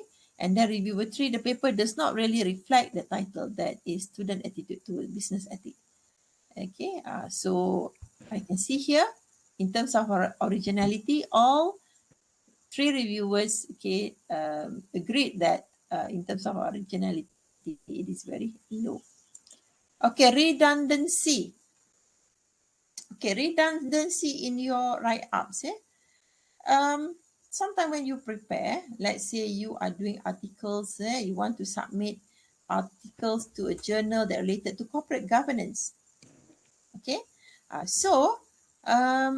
look at the comments given by the reviewers. The biggest negative impression is the article goes nowhere new. It is basically a review of old literature that may or may not be relevant to today's corporate governance. Redundancy. Okay, keep repeating. Okay, keep repeating what already being discussed. Repetition. I did not find the figure table particularly interesting or useful in corporate governance. As I read the manuscript, I was looking for something that I could apply to corporate governance in my own circumstances. So these are some of comments, example of comments. And then unfamiliar acronyms. You're right. Without explaining what is IS, you daripada awal from abstract until the conclusion, you just mention IS, SME. So what is it? SME, when we take SME, maybe in Malaysia, kita kata small medium enterprise. In the US, maybe they have another terms, for example. So you should explain at the first time when you mention IS is information system, SME is small medium enterprises, for example. Okay, so please be merciful to readers and reviewers. Okay, and sometimes also lack of thorough explanation, okay, of the instruments is necessary to make sense of the result. And also, of course, when you prepare the paper, thorough explanation is very important. Whether it is on the methodology or on the whatever sections in the paper, okay, you have to explain it thoroughly. Okay, this one. Sometimes you use the word choice, word choice to having one or more possible meaning. For example, you can look at this cartoon. You want me to get you a taxi. Call me a taxi, please. So this lady is asking again back. You want me to get you a taxi or tell you you are a taxi? Okay. So sometimes the choice of words not very clear. Okay. Intended meaning is unclear or have several possible meanings. Okay. So, for example, this sentence, flying planes can be dangerous. So it could be two meanings. Flying a planes could be dangerous, or the planes that is flying is dangerous. Okay, and then example, if you have this, some example comments by reviewer. If I answered the questionnaire, I would have difficulty in figuring out how to reply because DSS is not a system but a family of systems. Maybe the author prepared, prepared the paper and maybe referring DSS as a system, but actually the DSS is just a family of a system. Okay, and then monotonous or lacking in variety of sentence structure. You keep repeating the same words.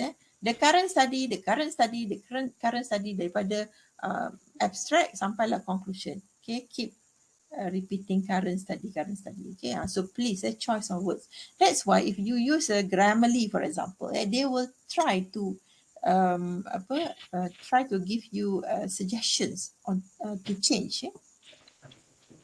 Okay, inconsistency, consistency in terms of the phrases, kejap capital, kejap tak capital government, G huruf besar, G huruf kecil, dekat abstract G huruf besar, page 1 G huruf kecil, lepas tu G huruf besar, dia macam mix and then hyphenated phrases also, decision making, either hyphen or not, okay, heading consistencies, numbers in sentence, ada number yang spell out, ada numbers tak spell out, ada percentage in symbol, ada percentage you spell PERCENTAGE,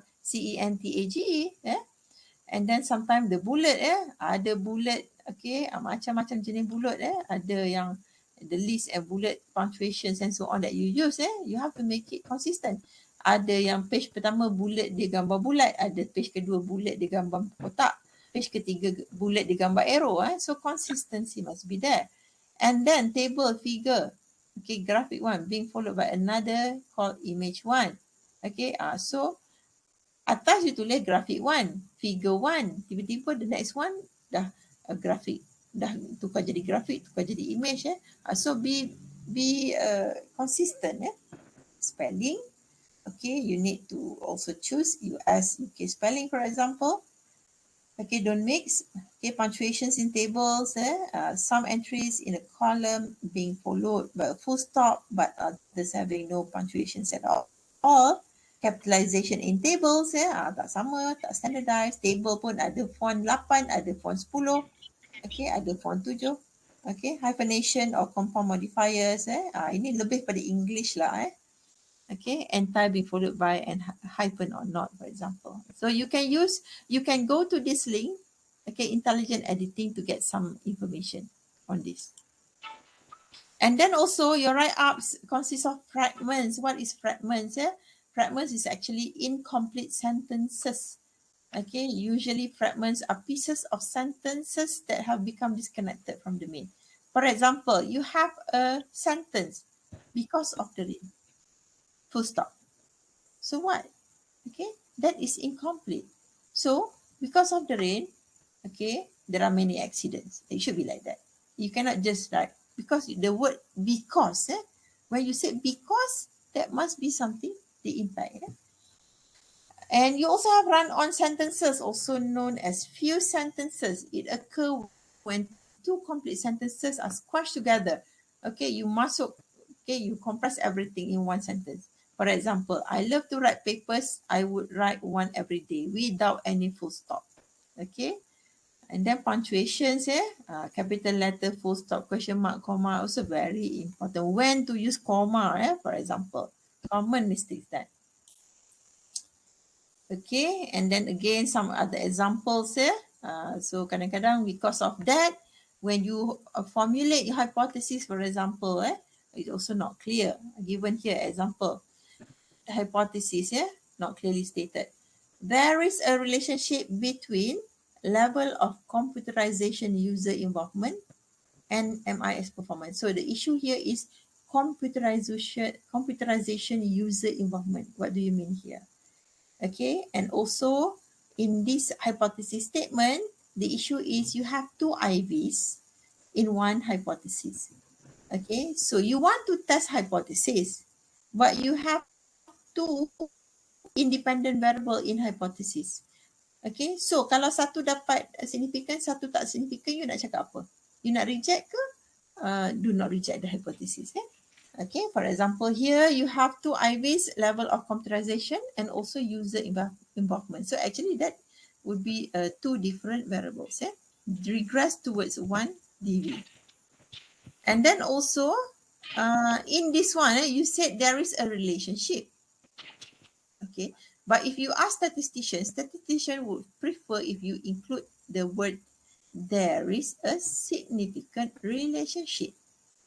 Okay, because you want to reject or do not reject the hypothesis, you need to check whether it is significant or not. When you say there is a relationship could exist at a very small level. Ada 0.000001 pun ada relationship. Consider as relationship.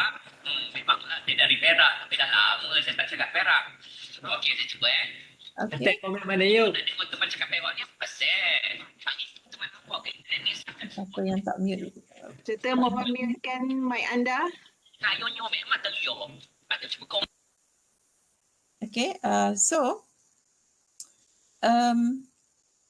here I would prefer if you develop a hypothesis, you should put a significant relationship because we want to know relationship could exist. What we want to know is whether it is significant or not. Okay. Bad spelling, misuse words, of course lah. Sometimes you dengan bad spelling salah. Okay, grammatical errors and so on. So all this will give orang kata impression kepada reviewer. So be very careful. That's why please, kalau you tak ada budget to send for English editing, then you can use like we have, even we have Quillbot. Quillbot tu boleh paraphrase, boleh check your grammar. Okay, paraphrase free je pun kalau Quillbot tu. Tapi kena cut paste lah satu-satu. Kalau you use Grammarly, you boleh upload the whole article. Okay, you upload the whole article and then Grammarly, okay, boleh just go through dan terus buat correction kat situ. Tapi kalau you pakai Quillbot tu, dia macam you nak kena cut paste sikit lah, banyak kerja sikit. Tapi Quillbot, you boleh dapat free je Grammarly pun boleh juga, tapi I think tak tara lah dia punya the things that they provided for the free version. And ini yang memang kadang-kadang not reading it over before you send it. Okay, you tak sabar nak send, you tak baca. So ada je banyak missing here and there. Okay. Okay, when I finished reading the paper, I was left wondering what value would be added, okay, to the IS or IT literature. Certainly the author collected lots of data, but there just is no story in the paper yet. Okay. Okay. And then another reason for rejection. Just now I did mention about rejected and resubmit. Article rejected by reviewer, but editor-in-chief wants to publish the paper. So authors are required to amend according to comments by reviewer and resubmit. So this one of the paper by my my master students. Decision dia reject and resubmit. Resubmit tu maksudnya kadang-kadang dia nak the editor nampak paper tu ada potential, dia nak, tapi mungkin ada banyak errors and so on, dia minta you buat corrections dulu and resubmit. Okay, transfer article, I discussed before this. Okay, reason for rejection yang transfer article ni contoh dia. Okay, so I send this to Journal of Cleaner Production. So dia kata, I regret to inform you that the manuscript is not appropriate for this journal readership, maybe in terms of the scope, the scope itself. So, however, I do think it could be considered by another journal, and I would like to suggest that you take advantage of the article transfer service that Journal of Clinical Production is part of. So, this gives you the option to have your manuscript files and details transferred to another journal. Okay, this remove the need for you to resubmit and reformat. So, maksudnya dia transfer, you tak payah nak masuk semula, key in semula untuk submission. Okay. And then also, Elsevier also pleased to offer the following promotion to our authors for a limited time. If you choose to transfer, okay, Elsevier journal yang dalam this group, we will waive the article publishing charge. Okay, so now you keep sending but rejected. Okay, so bila rejected tu, you frust lah kan. Never give up. Why? Because, okay, if you are lucky, if you pass the peer review stage, okay, maksudnya the article to reach the peer review, rejection comes together with valuable comments. So you need to rework your articles and send it to another high impact journal. Okay, for example, like when I did my PhD, I did my PhD together with my husband. I did on e-commerce, so my husband did on intranet. So we can share literatures and so on. There are many things that we can share and we can publish together also. Okay, so masa tu semangat kan. First time nak hantar sendirilah artikel ni, pergi hantar dekat MIS Quarterly. Masa tu MIS Quarterly tu rank number 1.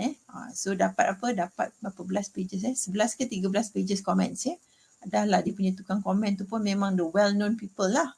Okay, so based on that 11 pages comments tu, we rework on the article, we address all the comments, and then we submitted it to another journal, Industrial Management Data System, and dapat accepted, okay, with just minor corrections. Okay, masa tu itu pun MDS tu Q1 ke Q2. Okay, so rejection, if it comes together with comments, think positively, do the corrections, send it to another place. Okay, and then also you need to make yourself visible on the internet. ResearchGate, Google Site, SSR, NCV or whatever, we have social media or whatever, make it visible. Because why? Okay, sometimes ada juga case dia nak tengok siapa yang hantar ni, dia pergi check your age index and so on. Okay, and then sometimes masa I publish dulu I mula-mula belajar publish ni, I have co-authors from US, from Binshan. Masa tu dia punya age index age index dia 65, citation dia 15,300 so we learn a lot from him on publishing the articles. Okay, so this is an example of a peer review. Tadi kita dah discuss this one. Okay, so of course for Q2 ini contoh bila paper you being reviewed. So apakah soalan yang ditanya oleh journal tu minta reviewer comments The first question is originality. Does the paper contain new and significant information adequate to justify publication? That is question 1. Question 2, okay, the reviewer are required to discuss on the relationship to the literature. Does the paper demonstrate an adequate understanding of the relevant literature in the field and cite an appropriate range of literature sources? Is any significant work ignored? Okay, so that would be the second question that reviewer need to explain when reading your paper. Okay, and then okay, ini komen-komen dia lah, later maybe you can read lah that one. Methodology, what do they want to know about methodology? Is the paper's argument built on an appropriate base of theory, concept, or other ideas? Has the research or equivalent intellectual work on which the paper is based been well designed? Okay, and then the research design itself, and then are methods employed appropriate? Okay, methods you appropriate or not? The instrument that you use to collect data, is it appropriate or not? Okay, and then the analysis that you use, okay, your data is parametric data. Okay, ratio data, parametric data. So kalau non-parametric, kita ada nominal, ordinal data. Kalau parametric data, normally kita ada ratio data, for example. So your data is parametric data, but you use non-parametric techniques for statistics. Okay, so that is not correct lah. Okay, so it happen also among PhD students. Bila kawan-kawan guna PLSSEM, you pun nak pakai PLSSEM. Tapi kawan-kawan punya data non-parametric, data you parametric. So that's a question. Why you use PLSSEM? PLS is partially square, is for non-parametric data. But why your data is parametric data, you use non-parametric analysis? Okay, why don't you use the parametric analysis, for example, SEM and MOS? Okay, so these are some of the things that we will look into. Okay, and then results. Under results, the question here is, are results presented clearly and analyzed appropriately? Do the conclusion adequately tie together the other elements of the paper? Okay, so consistency must be there. It must tie together. It happen juga when kadang-kadang I receive paper like tajuknya benda lain, objektifnya benda lain, research questionnya benda lain. Okay, pergi tengok framework dah macam lain. Okay, itu I tak tahulah dia cut paste daripada berapa paper jadi satu paper. Okay, so please be very careful with this. And also number 5, implications for research, practice or society. Does the paper identify clearly any implications for research, practice or society? Okay, so does the paper bridge the gap between theory and practice? How can the research be used in practice? Okay, such as economic and commercial impact, in teaching to influence public policy, in research that contributing to the body of knowledge. What is the impact upon society, influencing public attitude, affecting quality of life? Are these implications consistent with the findings and conclusions of the paper? So you can see, although it looks very simple, implication for research, practice and society, but look at the components that they want to know. Okay, and then quality of communication. Does the paper clearly express its case, measured against the technical language of the field and the expected knowledge of the journal's readership?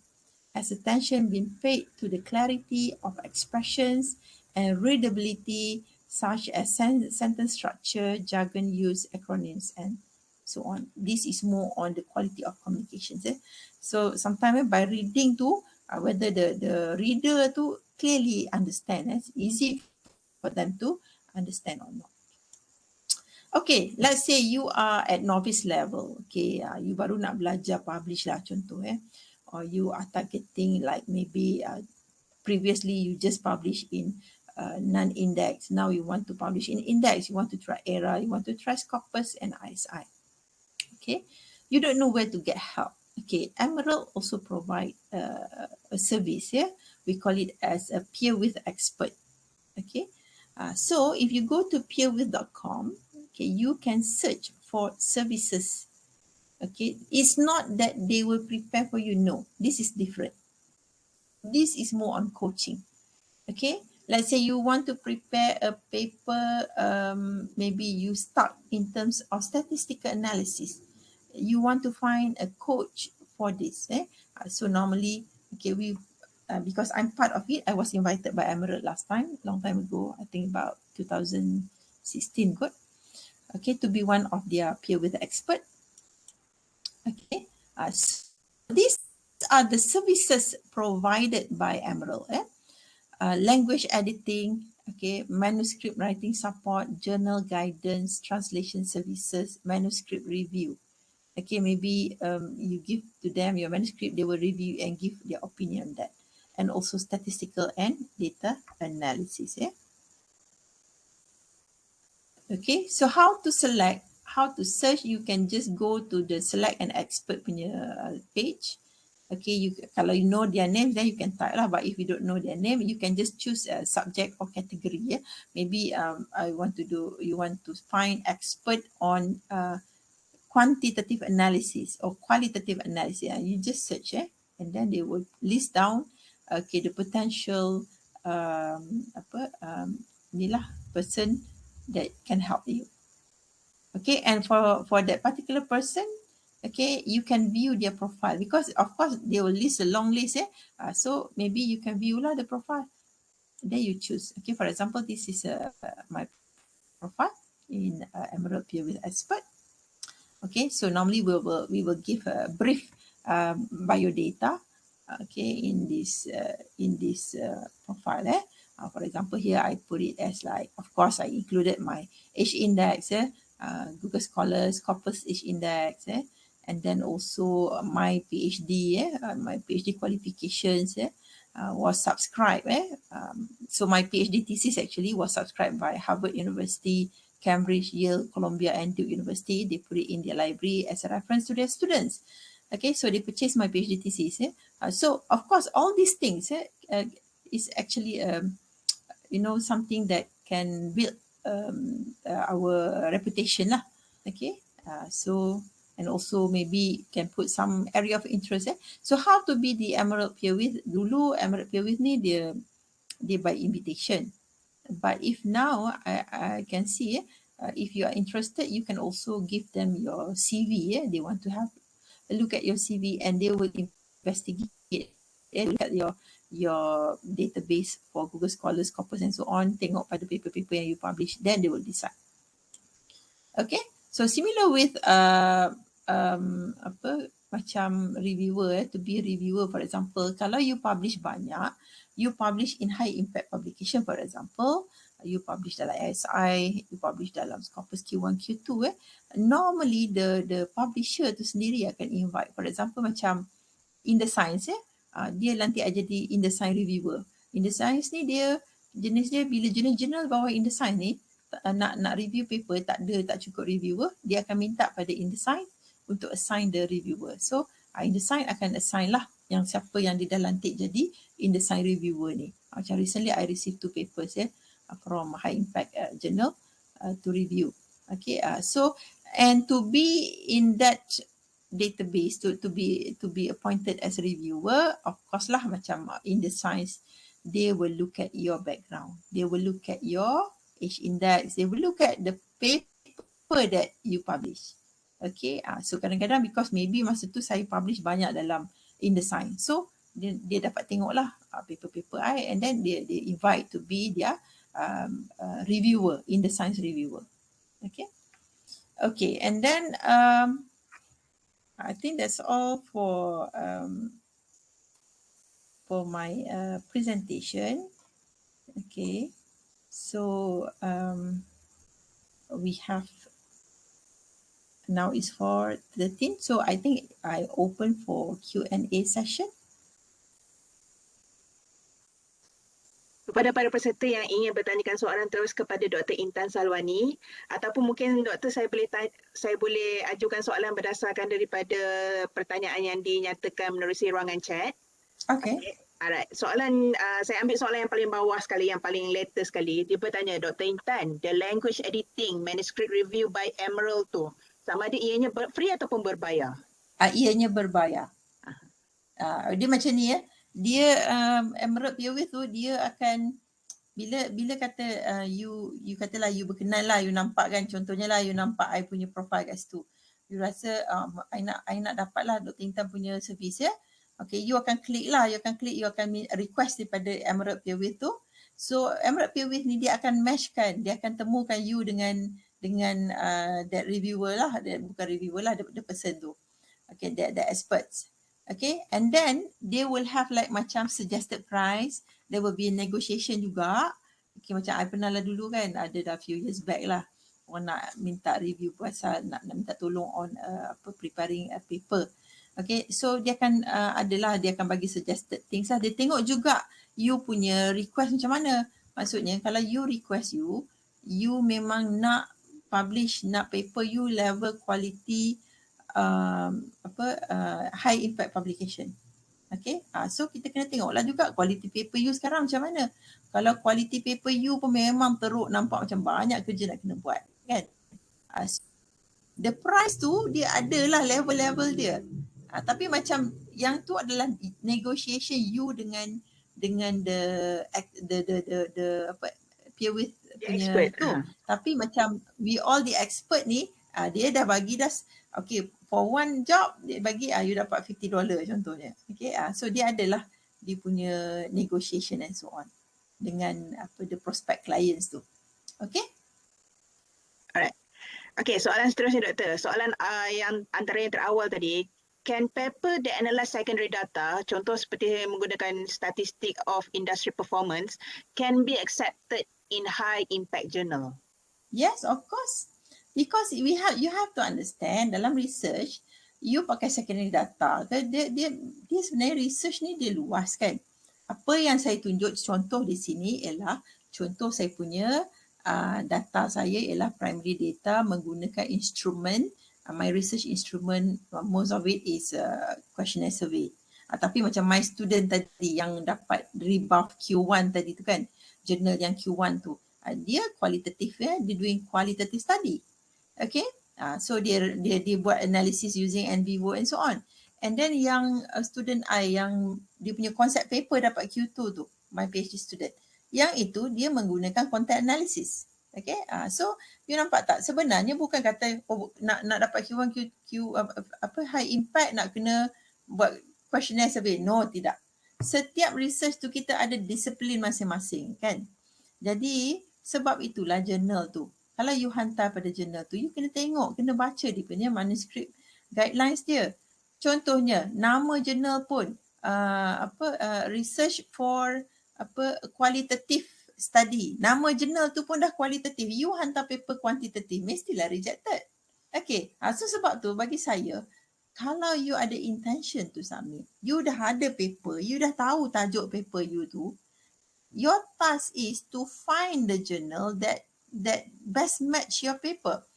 Maksudnya you think journal tu bukan setakat you baca kat website dia, you baca juga artikel yang telah diterbitkan di jurnal tersebut.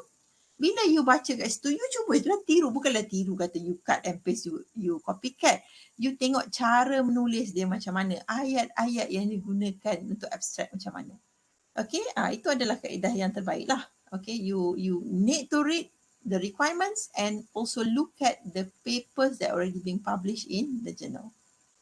Okay, that would be the best orang kata strategy to get published. Okay. Baik Doktor. Okay, soalan yang seterusnya Doktor. Okay, hi Doktor. Earlier you ada mention if the references contain sources from magazines, the paper ethically not suitable to be submitted in any journal. If any, how many % can be accepted? Sometimes maybe the research is quite new and sources from existing journal belum begitu banyak. Could you advise on this? Thank you, Doktor. Okay, we cannot say that magazine, dia tengok jugalah ada resources other than journal articles ya. Kalau katakanlah what I would suggest lah, at least 70%. Kalau you want to submit as a journal article, 70% make sure it comes from journal articles. Yang lain tu you boleh masuk magazine, tak ada salah. Tapi tengoklah magazine jenis apa. Okay, kalau contohnya macam kita ada magazine yang professional punya magazine kan. Okay, that is also good actually. And then also country report walaupun dia bukan journal tapi dia is a country report, a study by WHO ke UNICEF ke whatever kan, yang memang accepted country report worldwide punya ni. So that is okay, that one is okay. Yang kita tak nak ni magazine yang tak ada quality contohnya. Sama juga macam newspaper kalau you tengoklah quality newspaper kan, ada newspaper yang good quality, ada newspaper yang memang lebih kepada isu viral lah, benda-benda yang orang kata kurang ilmiah sikit. So you nak publish, okay, mestilah you nak high impact publication, mestilah you also need to start to develop your research to based on the literature yang high quality. Guna konsep garbage in garbage out lah. Okay, so katakanlah macam samalah konsep kan, you nak buat kuih rasa sedap, you pakailah tepung yang mahal. Kalau you pakai tepung murah yang memang nak kena tapis keluar macam-macam ada dalam tepung tu kan. So of course the quality is not there lah. So sama juga dengan publication, the concept is the same. Okay, so kenapa perlunya, okay, why is it important to refer, to have a good references from high impact journal. Okay, one reason is that you boleh tengok tadi I tunjuk sampel macam mana I review the paper kan. Okay, the question dalam Q1, Q2 tu. You tengok the question yang dia tanya, yang reviewer kena explain. Tu satu. They are very detailed. Okay, kalau you compare dengan jurnal-jurnal biasa kadang-kadang jawapan yang perlu di nak review senang je. Tik, tik, tik, tik dah siap review. Okay, apa tu ada satu space. Any comment? Itu memang artikel jurnal yang non-index lah kadang-kadang macam tu. Ataupun yang index pun ada tapi a very low level tapi kalau macam Q1, Q2 the form nak review tu pun very detailed. That is one. And then they appointed the reviewers. They not simply ambil je nama siapa hantar review tak. Okay, kalau Q1, Q2 ni dia akan tengok background reviewer.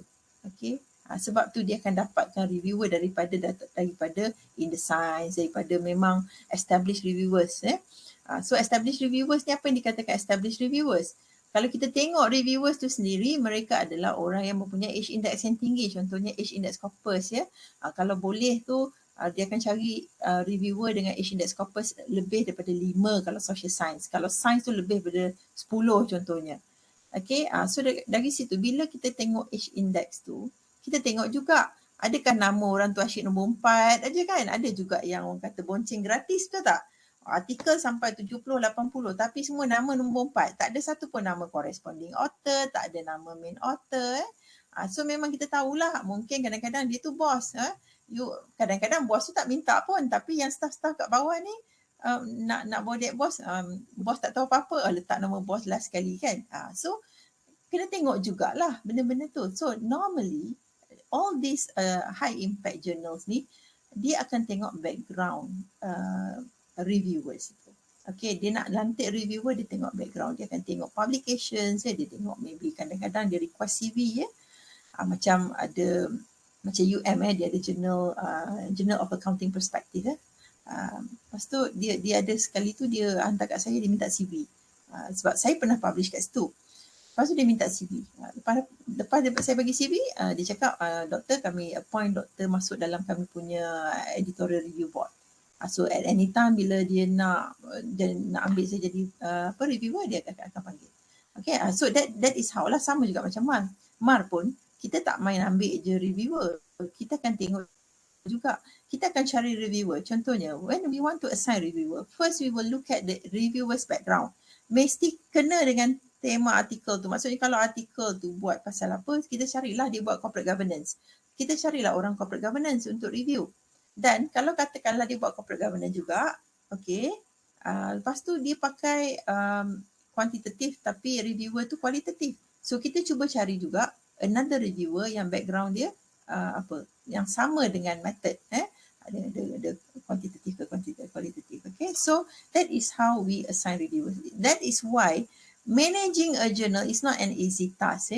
Dia ambil masa sebab contohnya kalau I terima 40 articles per month, and that 40 articles tu saya kena baca satu-satu, nak tengok the quality to make sure that it is worth to publish, okay, reach the standard. And then nak cari reviewer pun saya nak kena tengok paper ni on what, reviewer tu background dia apa. Kat sini lah kita akan search kat Google Scholar, kita tengok, okay, kita jumpa maybe dekat accountancy dekat UUM. Okay, ada lecturer on corporate governance. Okay, so kita tengok nama dia, lepas tu kita pergi search dekat Google Scholar, kita tengok dia ada buat banyak paper dia apa, kualitatif ke kuantitatif. So from there kita boleh boleh agaklah dia punya expertise dia kena atau tidak bidang dia. Okay. Ada soalan terbaru doktor daripada Puan Maimunah Johari. Salam Dr. Intan. Untuk secondary data, jika kita submit paper pada tahun 2022, data kita perlu updated sekurang-kurangnya sehingga tahun bila? Okay, dia macam ni ya. Where you deal with secondary data secondary data ni dia tengok juga you punya objective of study juga. Okay, dia kena relate dengan objective of study. Kalau kata you nak kata, I nak kata spesifik, oh you kena the recent last 2 years contohnya. Tak boleh juga. Kalau tajuk you nak tengok recession. Data tu tajuk you recession. Of course you nak cari data masa recession. Kan? So kalau data tu katakanlah you nak tengok secondary data masa pandemic. So of course lah data you yang relevant is 2020, 21, 22. Selagi pandemik adalah kan. So kita tak boleh nak kata berapa tahun you kena update the latest one. Tapi katakanlah it is general. So apa yang you boleh buat ialah the latest lah. You kena ada the latest. And data also kadang-kadang you nak prepare pun, nak buat research ya. Ni kadang-kadang bila saya supervise student lah contohnya kan, nak buat PhD proposal. Bila tanya apa you punya prospek data you nak, oh saya nak buat sebab this is PhD. I want to come up with something that is impactful, novelty ada semua bagus yang apa orang kata up to date semualah. I nak ambil data daripada tahun 1940 lebih sampailah the recent one. So for me, if you ask that, it is too ambitious. Too ambitious sebab apa? 1940-an tu sebelum merdeka. Sebelum merdeka, setting government setting pun lain economic setting pun tak sama. So, kalau melainkan kalau you nak buat study you tu memang ada comparison between era before merdeka, era selepas merdeka. Then okay, that is why kalau you nak buat research ni, orang kata don't be too ambitious tu satu. Lagi satu, it mestilah something that is reflect your objective. Okay, your data reflect your objective. So I cannot say that there's an exact answer for that 2 years back no. Tapi kalau if it is general, trying to find the latest, and for each things that you ambil, contohnya you kata you nak ambil daripada tahun 1940 sampailah tahun 2020. You have to justify why. Dalam research, dalam PhD, dalam research, the most important thing is justification. You kata you nak pakai secondary data. Kenapa secondary data? You kata you nak pilih industri tu. Kenapa industri tu? Macam I buat research dulu kan masa buat PhD. I kata I nak tengok e-commerce. Kenapa e-commerce? Bukan EDI, bukan internet, bukan ni. Kenapa e-commerce? Why? There must be a reason. Okay? So by justification, it shows that you are doing something that is thorough. Maksudnya paper-paper yang you buat kan macam research ke paper ke, bila banyak justification, nampak you punya discussion tu thorough. You buat sesuatu tu mesti ada underlying reasons dia. It's not that you just choose like for my sample I choose 200. So why 200? Justify based on what you said 200 is adequate. Okay? So that would be my answer lah for that. Okay, any other question? Another question, Doctor. I sent one paper to one journal in December 2021. The journal keeps telling me my paper is still under review. Is there any time limit to say yes or no? Or the journal can keep the paper even for 12 months or more without making any decision? Okay, to answer this, there are many conditions based on my experience lah. There are many conditions. One condition is maybe the journal receive lots of articles. That is one. Okay, maybe dia dapat banyak artikel dan isu yang dia terbitkan sikit. Contohnya dia terbitkan 3 isu je setahun. Tapi dia dapat banyak artikel, especially normally lah kalau Q1, Q2 papers Okay, and kadang-kadang dia rasa artikel you tu kalau tak okay, dia dah buat desk rejection. Tapi kalau dia keep holding, okay, artikel tu maksudnya dia berminat tapi dia masih menunggu sebab dia kena queue lah panjang. Okay, that is another one scenario lah. Another scenario is that you kena tengok juga, katakanlah dalam setahun tu, you dah submit setahun. Okay, you pergi tengok dekat website dia. Dan setahun tu katakanlah dia sepatutnya keluarkan 3 isu. Dia ada keluarkan tak? Kalau tak, ataupun dia ada satu isu dah, tapi yang lagi 2 isu tak ada. Itu adalah tanda-tanda jurnal tu dah nak padam lah. Jurnal tu dah nak akan ditutup sebenarnya. So mungkin dia ada crisis in terms of managing the journal. ataupun di dalam proses perpindahan. Contohnya di dalam proses mungkin dia jual jurnal tu kepada another party Contohnya macam kalau dekat universiti pun kita ada jurnal ni daripada UiTM Shah dipindahkan kepada kampus cawangan Johor untuk menguruskannya. Kadang-kadang dia ada isu. Okay, so you boleh tengok, itulah cara nak tengok ialah you go back to dia punya website tengok. Kalau kata setahun you waited for 1 year, okay, tapi dalam 1 year tu memang dia tak ada progress. Maksudnya dia keluar satu je, January issue. Okay, lepas tu tak ada issue dah. Ni dah December tak ada issue. Maksudnya better you withdraw. Okay. Ada juga kalau kata you waited for long queue dah setahun, tapi you tengok isu dia memang duk publish every month. Dia ada issue every month. Itu maknanya memang queue dia panjang. Contohnya saya pernah tunggu hampir 3 tahun untuk Q1 paper. Dan saya pernah tunggu 2 tahun setengah untuk being published in Q3 journal. Okay. So kadang-kadang you tengok jugalah purpose you kan, macam kalau you want it to be like macam to be used for your PhD, contohnya you nak submit, you perlukan paper. Kalau lama you kena withdraw lah. Okay. So bergantung, you kena banyak jugalah kena tengok keadaan dia tu, senario dia. Alright, Atta. Last question. Bukan last. Second last question. What about affiliation? Let's say I'm PhD student in UNIZA and also lecturer in UiTM. Should I put both as affiliation in order to fulfill requirement for publication as lecturer UiTM and as PhD student? Okay. In research, affiliation ni very important. You pergi belajar, contohnya you staff UiTM, you pergi belajar kat UNIZA. Dengan scholarship siapa? Scholarship UiTM.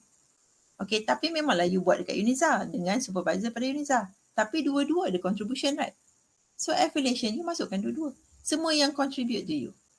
Okay, maksudnya in your study, you punya affiliation UiTM as a staff and UNIZA as a student. So just include both. That is accepted, acceptable lah. Right. Alright, dibuka juga kepada para peserta yang ingin bertanyakan soalan lagi menerusi ruangan chat, ataupun kalau boleh selepas ini kita akan adakan sesi bergambar. Tuan-tuan puan-puan juga boleh lihat ada link telah disertakan untuk background bagi tujuan untuk bergambar nanti. So kalau boleh diminta, kalau jika berkesempatan untuk download gambar tersebut untuk sesi bergambar nantilah. Okay. Dibuka sekali lagi kepada para peserta jika ingin bertanyakan soalan kepada Dr. Intan Salwani. Selain daripada bertanyakan soalan untuk dapatkan slide, semua berminat mendapatkan slide daripada doktor, kerana perkongsian ilmu hari ini memang sangat-sangat membantu kepada kami yang masih ingin terus berusaha untuk mendapatkan tempat untuk menghantar paper ke high index Scopus dan juga WoS. Okay, masih lagi penuh slide. Ramai yang nak bertanyakan tentang slide. Yeah, I would also welcome lah kalau siapa nak hantar pada MAR dan APMAJ. Tapi what I can say is that kalau you nak hantar pada MAR contohnya, kita sekarang memang kita tengok pada quality. Okay, bila kita dapat banyak paper, we will go for quality, and that quality tu memang one of the requirement daripada Scopus. Sebab you tahu tak, nak work to get indexing tu dah satu hal, bertahun-tahun kita work for it. Tetapi bila dah dapat, nak menjaga title yang kita dapat tu pun satu cabaran besar. Okay, jadi kadang-kadang ada juga yang cuba pakai kabel lah. Oh, I dah talk tu orang besar-besar lah melalui ini. Lepas tu kita tak layan semua benda-benda tu. Kalau you nak hantar paper, you hantar online. Okay, and we will evaluate whether the paper fulfill. Because kita sekarang ni, kita punya masalah ialah kita memang kena ikut Scopus punya requirement. Okay, in terms of quality, it should be there. Okay, in terms of the topic mesti relevant kepada scope jurnal tersebut. Okay, so kalau you berminat nak hantar kepada MAR, baca dia punya manuscript preparation and also all the guidelines yang ada tu, and prepare a good quality paper with a comprehensive analysis. Maksudnya framework yang komprehensif, bukanlah setakat 3 variable regress directly kepada 3 independent, 1 dependent. Ini Scopus tau, we are talking about Scopus. So kalau boleh kan, kita akan terima, kita ada high chances untuk terima kalau you can provide like quantitative research, you can provide a good framework, research you tu ada independent, dependent, mediator or moderator, at least lah satu mediator atau moderator. And then you pula pakai statistical analysis you pakai yang advanced, bukanlah regression analysis, simple linear regression, multiple regression, okay. And then kita juga akan tengok kalau qualitative paper yang bukan setakat explain macam orang kata just macam orang kata report je kan, tak, memang ada discuss the methodology in depth, macam mana you buat analysis of data, mesti betul-betul lah, maksudnya you want to publish in Scopus, so your article should also be prepared to reach the quality expected for a Scopus index journal. So that would be my advice. Okay, memang kita tengok kalau you punya quality paper memang insyaAllah high chances to be published. Okay, cumanya you kena ni lah, kita tak boleh macam publication pun dalam Scopus ni. Katakanlah sekarang kita publish the journal UiTM kan, the publisher is UiTM. Kita tak boleh lah dalam satu isu tu 10 paper semua daripada staff UiTM, tak boleh. Okay, sebenarnya kalau ikut guideline Scopus 60% mestilah daripada luar negara. Luar negara tu apa yang ditakrikan sebagai luar negara. Indonesia dia tak consider luar negara. Okay. Thailand dia tak consider luar negara. Okay. Dia tak consider. Dia consider luar negara tu ialah macam kalau Singapura, negara-negara maju dia consider. Tapi kalau negara-negara Asia ni dia kurang sikit lah. Macam Thailand, Vietnam ke, dia kurang sikit lah. Dia kira macam satu rumpun. Okay. So kita kena peruntukkan 60%. Maksudnya kalau 10 paper untuk satu isu, 6 mestilah daripada luar negara dan 4 dalam negara. Dalam 4 tu pula, takkanlah 4 tu nak ambil semua UiTM. Mestilah kena ambil at least lah, kita bolehlah nego bagi 2 UiTM, okay, 2 universiti lain. Tapi sekarang ni dari segi nak 60-40 tu kita belum boleh capai sebab jurnal kita ni baru kan, jadi orang belum kenal lagi. Okay, sebab itulah kita galakkan staff kita untuk cite supaya orang kenal our journal. Okay, so sekarang ni kita masihlah lagi ambil, kita bagi lagi lah macam kalau 4 UiTM pun kalau boleh saya cuba cari, tak nak lah macam the same faculty.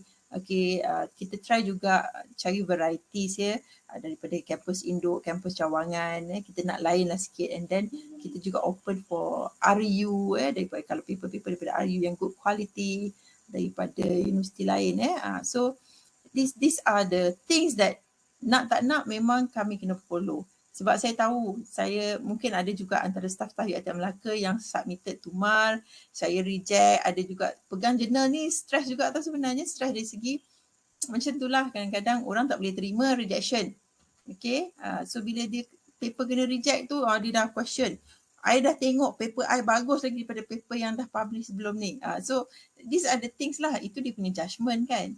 So you kena faham, kita tak boleh nak simply publish. There are rules and regulation that we have to follow as an index journal. Okay. Terima kasih Doktor. Ada satu soalan lagi Doktor.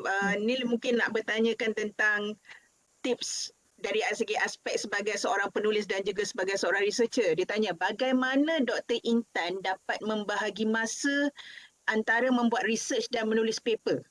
Terima kasih katanya. Okay, buat research dia macam ni Buat research ni bila you buat research dia kadang-kadang tema research you tu lah.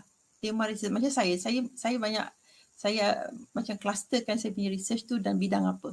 Jadi kesamaan tu dari segi buat research tu, of course lah kita ada RA kan. Kita kena pandai manage lah kita punya RA. Dan you ada PhD student. Okay, how to simplify that Kalau dulu saya buat research, memang saya lah buat semua research. Lepas tu saya nak publish, dia jadi lambat. Okay, so sekarang saya ambil grant, research grant. Saya dah prepare the proposal, saya dapat grant. Lepas tu saya cari RA. Lepas tu saya akan offer RA. Okay, you nak tak sambung belajar? Buat master, buat PhD. Okay, so saya akan bagi. Ataupun saya ada kawan-kawan saya yang staff saya, staff yang ni lah, kawan sekerja, staff yang tak buat PhD lagi. Saya akan offer dia, you nak tak buat PhD dengan I? Okay, you buat tajuk ni. I dah ada grant, dah ada RA. So RA ni boleh helps you a lot. Okay, so kita buatlah strategize. So bila strategize, maksudnya you buat research tu, your research and your student research tu, dia ada macam orang kata laluannya sama sampai kat satu junction dia split sikit kan. Okay, so that is the strategy. And then in terms of ni lah orang kata you kena percaya pada student. Okay, student macam mana saya buat contohnya macam student PhD saya yang pertama, nama Nabilah Student ni masa jumpa saya umur 23, start buat PhD umur 23. Masa tu saya tengok budak ni boleh ke buat PhD kan. Tapi you kena ingatlah budak-budak muda ni dia tak ada anak, dia tak ada dia free banyak kan masa. Tapi you kena guide dia sebab dia senang orang kata terpesong sikit lah dengan dugaan berkawan dengan kawan-kawan semua ni. You kena guide dia properly. Okay, apa saya buat masa tu? Saya offer dia jadi RA. Okay, so dia jadi RA saya. So bila dia jadi RA saya letakkan dia dalam bilik saya. Saya tak letak dia dekat bilik RA. Sebab kalau dia duduk dalam bilik RA, dia banyak bersembang, nanti dia wasting time. So saya letakkan dia duduk dalam bilik saya. So buat kerja dengan saya. Okay, so research dia dengan research saya. Saya pun ada grant tu tajuk dengan research dia lebih kurang sama. Okay, berbeza lah sikit on the certain aspect. Dan sebab dia pun jadi GRA. So of course lah duit tu memang daripada duit grant. So daripada situ, bila dia duduk bersama kita dekat bilik office kan, okay, you dah kena start guide dia untuk publish paper tu daripada konsep paper tu. Bila dia masuk 3 bulan, dia dah ready the proposal, dia nak defend proposal, saya dah guide dia untuk buat paper. Okay, saya nak you come out with concept paper. Tapi you kena ajar lah. You tak boleh expect the student to tahu nak buat. You kena ajar. You kena guide the student. Okay, this is concept paper. Macam mana nak buat? Bagi contoh. Okay, lepas tu, bila dia berjaya publish concept paper, dia punya semangat tu tinggi tau. Dia akan proceed with the next paper. Lepas tu dia mula rajin. Bila dia dah tahu, you dah ajar dia dah tahu. Dan dia mula belajar, you send dia, duit geran ada, masuk conference, bagi dia pergi conference. I even send my student pergi conference di Manchester, pergi conference di Indonesia, pergi conference banyak tempat lah, di Filipina contohnya. Sebab kita boleh bayar dia punya paper registration and so on tu. Mungkin nak kena top up sikit-sikit lah dari segi accommodation ke. Kadang-kadang kita pun pergi sama, boleh je duduk sekali. Ataupun research partner kita pergi, boleh je sewa apartment duduk sekali kan. So that is how you strategize. And then bila dia dah mula buat paper, sampai satu tahap kan, dia dah sendiri buat tau. Dia dah sendiri, you cuma betulkan sikit-sikit saja. Okay, cuma constraint dia ialah bahasa. Kalau pelajar you Englishnya bagus, insyaAllah laju je dia nak buat paper. Tapi kalau English dia teruk, this is where you need to interfere in terms of subscribe Grammarly, okay, Quillboard, so you kena bantu dari segi bentuk. Maksudnya duit research yang you ada tu, kan you dah ada budget untuk all this nak subscribe and so on. Ataupun kalau you tak subscribe, kalau English memang totally teruk, at least, okay, kita boleh hire English editing. Okay, sebab kalau you nak buat semua as a supervisor, can you imagine lah macam student I berapa belas orang kan. So kalau 1 minggu tu pun semua orang nak jumpa memang pening lah kan. Macam malam ni ada pun nak jumpa pukul 9.30 malam. Ada juga yang sampai pukul 2-3 pagi pun ada zaman-zaman COVID ni. Okay, so the best thing is that to reach the student to be able to come out and output yang high quality, you kena guide dia, that is one. And then, katakanlah saya dapat paper untuk di-review, okay, saya dapat paper daripada Q1, Q2 journal untuk di-review. Saya akan bagi 1 kopi kepada student saya, student PhD lah normally, yang memang dah kira dia dah publish dah concept paper, literature paper, okay, dia dah publish. Saya akan bagi pada dia paper tersebut, saya minta dia review dan saya juga review. Lepas tu, we had a discuss, okay, you tengok you review, apa komen you. Okay, I review, apa komen I. Kat situlah, itu adalah cara untuk mengajar dia. So, bila dia dah review Q1 paper, maksudnya memanglah itu review tipu-tipu. Jelah kan saya bagi saya punya. Tapi sekurang-kurangnya dia dah tahu expectation. Kalau I want to publish in Q1, Q2, so these are the things that they are looking at. So bila dia dah ada pengalaman, tengok macam mana question yang ditanya untuk review tersebut, dan saya pula discuss dengan dia, Saya compare apa yang dia punya review dengan saya punya review. Saya cerita balik, kenapa dia punya tak betul review dia. Kenapa saya patutnya review macam ni. So dia dah dapat knowledge tu. So that's why at last they managed to get Q1, published in Q1. Okay, so that is how I ni lah. And then of course lah, kalau jurnal-jurnal berbayar tu, you kena support lah. Support dari segi your research grant And even macam my current RA currently doing masters dia budak engineering tapi dia jadi RA saya. Memanglah susah juga saya nak twist dia punya style sebab orang engineering ni dia kalau buat paper pun pendek-pendek kan. Tapi ambil masa, tapi saya ajar dia. Sekarang dia pula saya cakap buatlah master, rugi je. So dia pun buat master kat business, buat dalam fintech. So saya pula ada grant fintech. Okay, so collection of data tu together. Okay, so that is how maksudnya you bukan nak kata bahagi masa. Kalau you kata masa you nak bagi nak buat semua benda memang tak sempat. Kan teaching lagi kan, supervision lagi. Bayangkanlah kalau PhD supervision kan, kalau datang macam baru ni student saya daripada Disember, January, February, March, April. Ada tiap-tiap bulan ada orang viva PhD kan. So of course lah bila student viva PhD kita nak kena baca and so on. Memang hectic lah jadual. Okay, tapi kalau you trust your student, you guide your student properly, insyaAllah they will be satu ialah dari segi kita as a lecturer, memang our task kalau katakanlah you dapat grant FRGS contohnya, memang you punya task untuk develop, dia ada satu task dia panggil human development kan. Okay, so memang yang tu memang part of it. So memang apa yang you perlu buat lah macam tu. Okay, you sendiri yang develop the students, okay. Sekurang-kurangnya dia boleh jadi hampir-hampir macam you pun okey lah. Okay, so that would be my experience lah. Baik, Doktor. Okay, makluman kepada para peserta, berikut kami ada sediakan link untuk anda download image gambar background untuk Bengkel pada hari ini. Jadi jika tidak keberatan, diminta untuk para peserta mendownload gambar tersebut dan setupnya sebagai background untuk Cisco Webex meeting kita pada hari ini, sebab selepas ini kita akan mengadakan sesi bergambar. Okey, memandangkan tiada lagi soalan daripada para peserta, mungkin kita akan sudahi program ni dengan lebih awal sikit lagi lah. Memandangkan sekarang ni pun dah masuk hampir ke pukul 5 dan mungkin ramai dah memikirkan juadah untuk berbuka puasa selepas ini.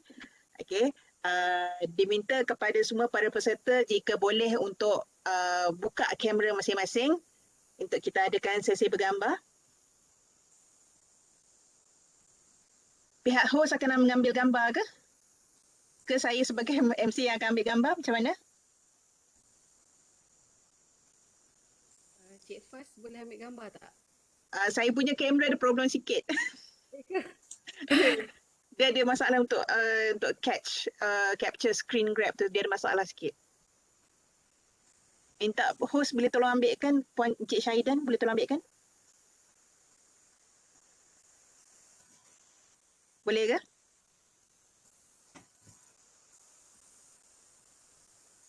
Okey, saya tolong ambilkan lah. Baik. Okey. Sekejap Okey. Counting. Okey. 1, 2, 3.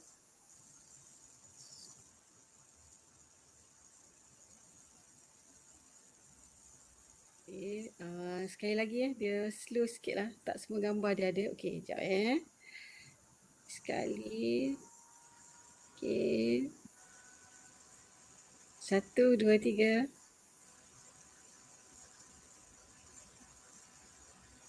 Alright. Macam mana nak pergi next ni? Sekejap kita pergi next. Okey, sekali lagi Okey, 1, 2, 3.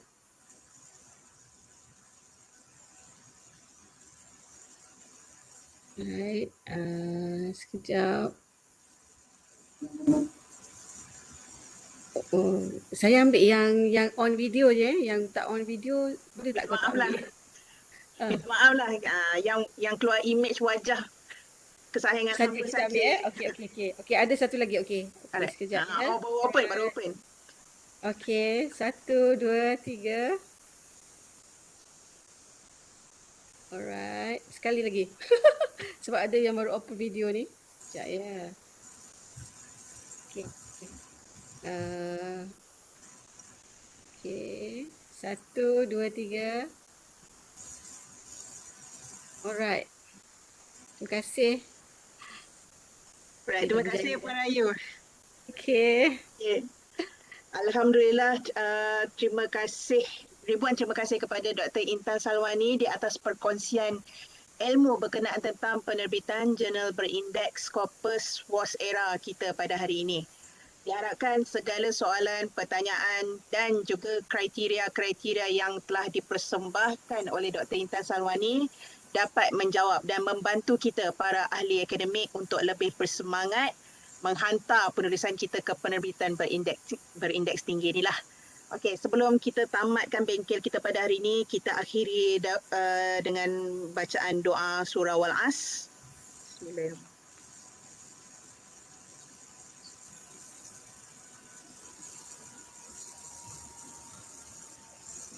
Alhamdulillah. Terima kasih sekali lagi di atas penyertaan para peserta dan jangan lupa untuk mengisi link kehadiran yang telah disediakan di ruangan chat dan ikuti panduan yang telah diberikan oleh Encik Syahidan di mana mungkin ada masalah browser bagi siapa yang tidak boleh mengisi kehadiran untuk buat sekali lagi mungkin boleh isi menerusi Firefox, Edge dan juga sebagainya. Okay, dan saya dengan ini mengucapkan terima kasih sekali lagi dan Alhamdulillah kita akhiri program kita petang ini dengan ucapan terima kasih kepada Dr. Intan Salwani dan Assalamualaikum warahmatullahi wabarakatuh. Waalaikumsalam. Terima kasih dokter. Waalaikumsalam. Terima kasih doktor. Terima kasih Dr. Intan. Assalamualaikum. Terima kasih. Assalamualaikum.